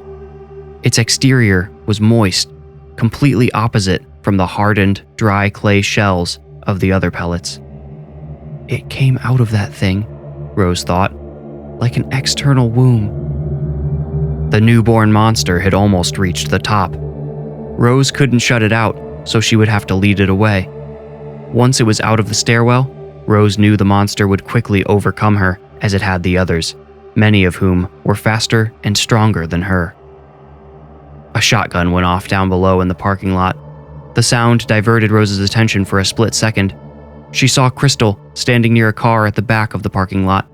Something dark and massive was slipping behind the car, clearly unconscious or, hopefully, dead. Rose tried yelling to Crystal, but the bell clanged dully behind her. Its cold rim nudged the small of her back, and she spun around. Her cry for help turned into a terror-stricken scream. The monster had arrived. It was angrily pushing the wide base of the bell away, struggling to create enough room to unleash its full power. Rose looked over the balustrade. Yes, she could run across the shallow angled roof, but a sheer drop of 20 or more feet awaited her at the edge. A couple of broken legs would be being swallowed whole, assuming it wouldn't simply slash her open and leave her for dead in the belfry, of course. But could she make herself jump? "Rose, move!" Rose was only vaguely aware of Crystal's voice from down below. She straddled the waist-high balustrade and reached for the roof with her left shoe. She touched it and flopped over the balustrade not a moment too soon. The monster swung one winged claw at her, but only brushed her with its wing's leathery skin. The momentum of her fall caused Rose to roll toward the edge of the roof. She flailed her elbows out and only barely managed to stop herself from landing like a meatball on the pavement below. She heard the balustrade splinter apart as her hunter freed itself of the confining belfry. Jennings watched Rose roll across the roof through the windshield of her cruiser as she leaned in to grab her rifle. She had run straight back to her car as soon as she saw the miniature version of the monster she had slain crawl into the belfry. She felt blindly for her AR-15, found its trusty barrel, and removed it from the rack with a jerk. She flicked off the safety and put 4 rounds through the church's glass doors. If anyone was still alive in there, they could finish smashing the now compromised glass. She then propped her elbows on the hood of her car, leaned into the stock, and put the encroaching beast in her sights. Rose got up on her hands and knees, but didn't trust her balance enough to rise any higher, not after the tumble she had just taken. Her head was swirling, dizzy from rolling and the excessive mix of chemicals being dumped into her brain. The winged monster, which now reminded her absolutely nothing of an owl, stomped toward her, and all she could do was crawl backward towards the edge. It closed in. It flared its wings as if to glide off, but then swung one claw down at Rose. One of its talons pierced her cheek deep enough to force her jaw open. She felt its cold finger inside her mouth as she screamed in muted agony. The tip of another talon cut into the side of her head, stopped only by her skull, and the third pushed threateningly against her throat. The thing pulled her by the face toward itself, and without thought, Rose clamped her teeth down on the finger penetrating her cheek. She was as shocked as the monster when her molars broke its flesh. Slimy blood oozed into her mouth, and despite her effort not to swallow, some dripped down her throat. It tasted like spoiled meat. At the same time, a shot rang out. Rose heard it zip past her shoulder. The bullet's impact caused the monster to release Rose's bleeding face. It flapped its wings once, uselessly, and Rose suddenly realized, it's like a baby bird. It hasn't learned to fly yet. This thought was no comfort to her when the creature pounced. Another shot came from below, but this one missed the whirlwind creature. It pinned Rose beneath its body, using its talons as anchors in the roof. With a sound like a boot separating from sticky mud, its belly split in two, then its chest. The gaping cavity contained one final, horrific surprise for Rose: the suspended skeleton of another human being. She shielded her eyes and prepared for the end. Jennings had her shot. The infant had opened itself to her just as its parent had. As she expected, another skull was embedded in this one's innards. It was wider than the one she had shattered with a slug from her shotgun, and similarly to when she had shot that one, she fired without hesitation. A teenager noticed the bullet holes in the glass doors. He hadn't heard any monster noises in a while and had decided to peek around to see if the coast was clear. Seeing no monster and observing the broken glass, he gathered a team of chair-wielding citizens. They smashed their way through with some effort. Some of them zipped straight out into the night. Others, the teenager included, went back through the church, shouting, "The doors are open! The doors are open!" Jennings hadn't noticed them trickling out into the parking lot when she was aiming at the beast on the roof.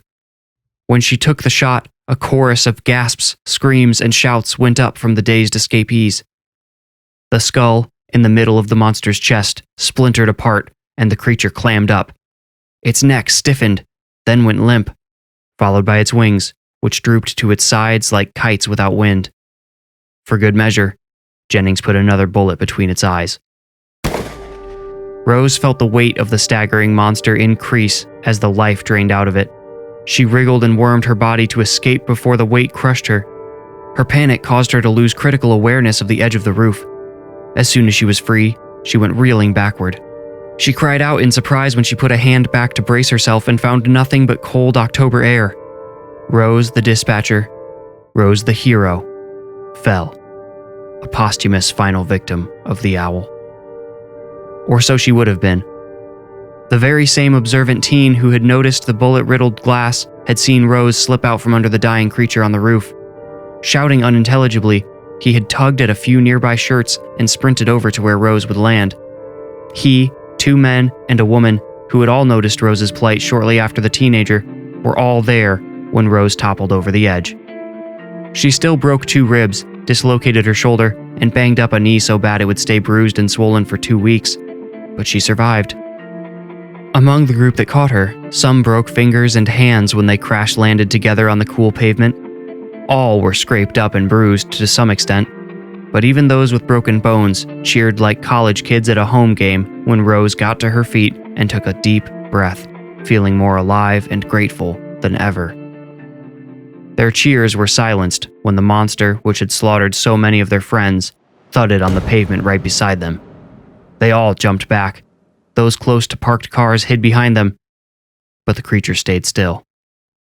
It did not move again.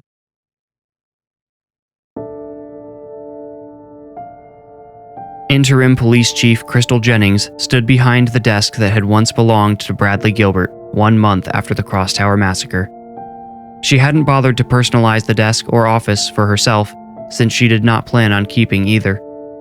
She had been told countless times that if she put in for it, the chief's position would undoubtedly be given to her. But she couldn't imagine staying in Prouty any longer, not after it had been so thoroughly shattered. Clear factions had formed in the town, and they still remained even a month after the horrible Halloween night. There were those who had been at the church, most of whom had watched the younger monster eviscerate dozens of people in seconds. This group wanted to eject Mayor Ashford and elect someone who would be honest and truly serve the town's best interests. The majority of the residents, who had stayed home that night and observed nothing but a quiet evening inside, ironically thought the monster nonsense was a cover-up for something even more heinous. There was even a rumor that Chief Bradley had been driven so crazy by the citizens' disobedience that he had gone in and massacred the festival-goers himself, and that Officer Jennings had had to put him down. Rose was, herself, divided. She checked herself into a mental health facility in South Bend for a week after spending far too long one night considering permanent ways to rid herself from guilt and all the other distressing emotions she felt. On one hand, she had saved a good number of people from the newborn creature's playful bloodlust. On the other, those people were only trapped inside the church because Rose had locked the doors. How many of their deaths was she directly responsible for? Did that number outweigh those she had saved? Rose would eventually be all right, but not before some hard therapy and counseling. There's one big question I'm sure you're all asking. What about the monsters' bodies? And if you question this long enough, you'll also wonder, what about the eggs? How could anyone doubt the validity of Rose and Jennings and all of those people from the church's version of what happened on Halloween when there was so much physical evidence? There is an answer as simple as it is complex. An article published by the late Andy Laxton drew the attention of some interested parties in Washington, D.C., namely at the Pentagon. Some legally questionable surveillance validated the journalist's claims. When the egg had hatched in the belfry of Crosstower Baptist Church, a small force of men and women in black uniforms was already en route to Prouty, Indiana. While Officer Jennings was radioing out to St. Joseph County PD, trying to get medical aid for everyone at the church, 2 black helicopters marked Homeland Security on their sides landed on the church's lawn.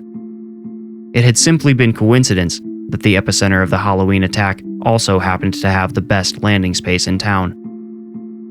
The men and women who wore vests stamped HPA went to work immediately. Against Jennings and Rose's protests, they had wrapped tarps over both the monsters' bodies and dragged them to the helicopters. They hooked the tarps to the helicopter's struts to haul the dead monsters away. Jennings was told nothing by the agents except that she needn't worry. All evidence these things had ever existed would be erased. Jennings found this more concerning than comforting. The mysterious agents were true to their word. When Jennings returned to the police department early Sunday morning after a long night of helping people into ambulances and locating bodies, one of which belonged to a nearly unrecognizable Pastor Gabe, she was unsurprised to find the 3 eggs, not pellets, which had been in the basement, were gone. According to Ian, a man with government credentials had marched in with a small team and told him they were claiming jurisdiction before they hauled the eggs out. "What agency?" Jennings had asked.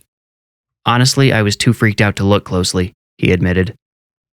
The HPA agents, who may have been from something Jennings read about online called the Homeworld Protection Agency, made good on their claim of destroying all evidence. Everything, including Andy Laxton's WordPress article, evaporated. Jennings received a few reports from citizens that photos and videos of the attack had vanished from their phones. She had asked the citizenry to send her any evidence they had, but no one could come up with even a blurry image of the monster seen by so many that night. Roughly a quarter of Prouty's already small population fled immediately. Another 1/5 of the remaining residents would leave in the next year. They abandoned businesses, friends, even family in some cases. But Prouty just wasn't the same anymore. What had made the community great was how well everyone got along, how well they worked together, how they could always find a compromise or a solution to any problem. The events of October 2020 had changed all of that, apparently for good. Now the slightest disagreement ended up in civil court. Almost every vote came to a near tie, and there was no real majority on either side of any decision made. The town voted to keep Gina Ashford in place even though no one really wanted her. They just didn't want to elect the believer, as those who claimed to have seen the monster became known, who ran against Ashford. Crystal Jennings, interim police chief and Queen believer, knew she would have to leave Prouty too if she ever wanted to do real police work again. The department had been so incurably handicapped by Chief Gilbert's dishonesty and the ongoing rumors that he had murdered the people at Crosstower. Even those who knew the truth would never trust the department again, even if Jennings took charge. They simply couldn't see past the lies they had been fed before. During her stint as interim chief, Jennings dedicated most of her time to digging up information about the mysterious HPA, or Homeworld Protection Agency. It was impossible to tell fact from fiction online, but nearly every thread mentioned extraterrestrial or paranormal creatures and entities. If the forums and blogs were to be believed, the Homeworld Protection Agency was really in charge of Area 51 and was deeply embedded in NASA and SpaceX. Jennings wasn't sure where to go next, until one day she received a phone call from an unregistered number. In law enforcement, this isn't uncommon. Most officers block their numbers from those they call when on the job. But this call was unlike any other she had ever received. "Am I speaking with Officer Crystal Jennings of Prouty, Indiana?" a naturally smooth male voice on the line asked. "Yes," Jennings replied briefly. She almost didn't give the mysterious caller even that much information. "Officer Jennings, I'm from the Pentagon. Is this a bad time?" "That depends. What's this about?" Jennings asked, making her suspicion as obvious as possible. "This is a follow-up call about an incident which allegedly took place in Prouty on October 31st, 2020. I'm checking into—" "Are you with the HBA?" Jennings asked. The line went quiet for 3, 4, 5 seconds. Finally, the man spoke again. "I cannot confirm nor deny the existence of any such group." Jennings started to say goodbye when the man's voice suddenly raised in pitch and he said, "Hold on. You clearly have questions that I cannot answer, but I also know you won't stop digging until you get something. I'm hoping we can come to an agreement here." Jennings said, "Try me." "See, your old friend Andy Laxton caused us a bit of a headache when he went public about what was going on there. You've probably noticed his articles disappeared. I'll be straight with you, officer. If Mr. Laxton was still alive when we arrived in Prouty, he may have disappeared as well. Now, I know how that sounds, believe me. It hurts me deep in my patriotic bones to admit it, but there's a lot about this world that people don't know." Disgusted, Jennings asked, "How deep does this damn cover-up go? I thought it ended with the mayor here." The man on the phone laughed. He seemed to find this genuinely funny. When he stopped, he said, "I imagine my agency and your mayor have similar motives for keeping a lid on things, avoiding panic being the primary one. But listen, I have a special offer for you since you single-handedly took out 2 of those things. I imagine you're not going to stop digging until you find the answers you're looking for and, well, you digging too far wouldn't be good for either of us." "So what are you saying? I take your deal or you kill me?" No. The man had sounded fairly honest up until that point. Now he sounded like he wanted to get off the topic of what might happen to curious Officer Jennings. "This is a good faith offer my department is making to you. In exchange for your silence and leaving things be, I will tell you everything we know about the creatures that attacked your town. Now, if you record this conversation, I can promise you 2 things. First, the recording will be destroyed before you can do anything with it. And second, like I said earlier, it wouldn't be good for you." "I'm not recording," Jennings said spitefully. "Good. So we have a deal?" Jennings looked around the office at all of Chief Gilbert's things. Would taking this deal make her any better than him? Would hiding pertinent information from the public just to get answers for yourself be justified? Well, maybe, she thought. If at least one person knows what really happened, maybe it can be prevented from happening again. Would this mean she would have to stay in Prouty after all? Possibly. Into the phone, she said, "Fine. Tell me." The man cleared his throat. "There are things living deep in the oceans and jungles of this planet which the general public has no knowledge of. There are also things underground. Now, most of the things living down there originally lived on the surface and went below to escape some natural disaster, be it a flood, a meteor, what have you. The creature which attacked your town is one of these underdwellers. It found an escape through a cave and eventually found its way to your little town." "Hold on," Jennings interrupted. "You're saying more of these things might find us?" "Oh no, don't worry about that. We located the problem and sealed off the passage. I can't tell you where it was, though. I hope you understand." "I guess." "Right. Well, what was fascinating about this creature was how it seemed to regain its surface abilities so quickly." "Like flying?" Jennings asked. To some extent, maybe. You'd actually be surprised how much open space exists below ground. It might have been flying its whole life. What I mean was mostly sight. It's pitch dark in most places in the underworld. A few of the things living down there don't even have eyes anymore." "It seemed like it tracked us mostly with smell," Jennings said. "Good observation. You're probably right. Anyway, I think you've figured out its reproductive process. It utilizes a victim's body for both its own nourishment and to generate the building blocks for an offspring. Thankfully, only one of said offspring made it through gestation in Prouty. You people ruined the other 3 by cutting them open." "Hey, wait," Jennings stopped him. "Did your agency find a 5th egg? We only had 4 if you count the one that was in the belfry." Well, I suppose it can't hurt to tell you. Yes, we found the egg with the bones of a child inside. I believe a Joshua Poplar went missing a few days before the attack." "Yeah, that's him," Jennings confirmed. "Well, my apologies for not providing the family any closure, but..." Jennings interrupted again. His parents were killed. "Ah, Well, that's terrible, but I must say, it's convenient for us. The line went quiet, and Jennings shuffled through her thoughts from the past weeks, trying to find any questions she still wanted answers to. She searched her mind for anything she might need to ask in order to keep herself and the people she was charged with protecting safe. Of course, she could have asked about the other types of creatures apparently living below the surface of the earth, but she supposed the man wouldn't discuss those with her now. So she asked a much simpler question.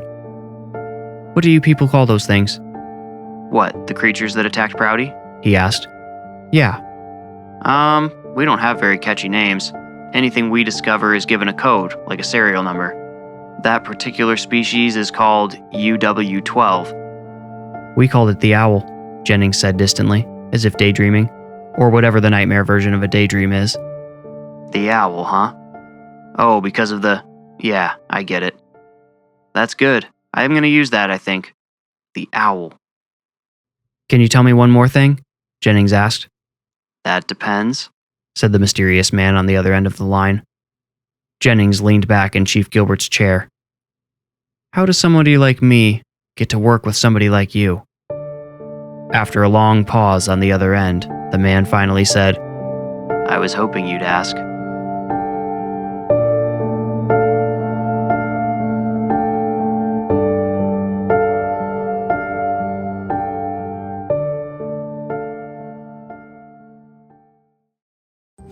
If you enjoyed this story, please leave a like and subscribe to my channel. You will get a new story every week if you do. If you feel ready, meet me here next week for another journey into the Warning Woods. Thank you for listening.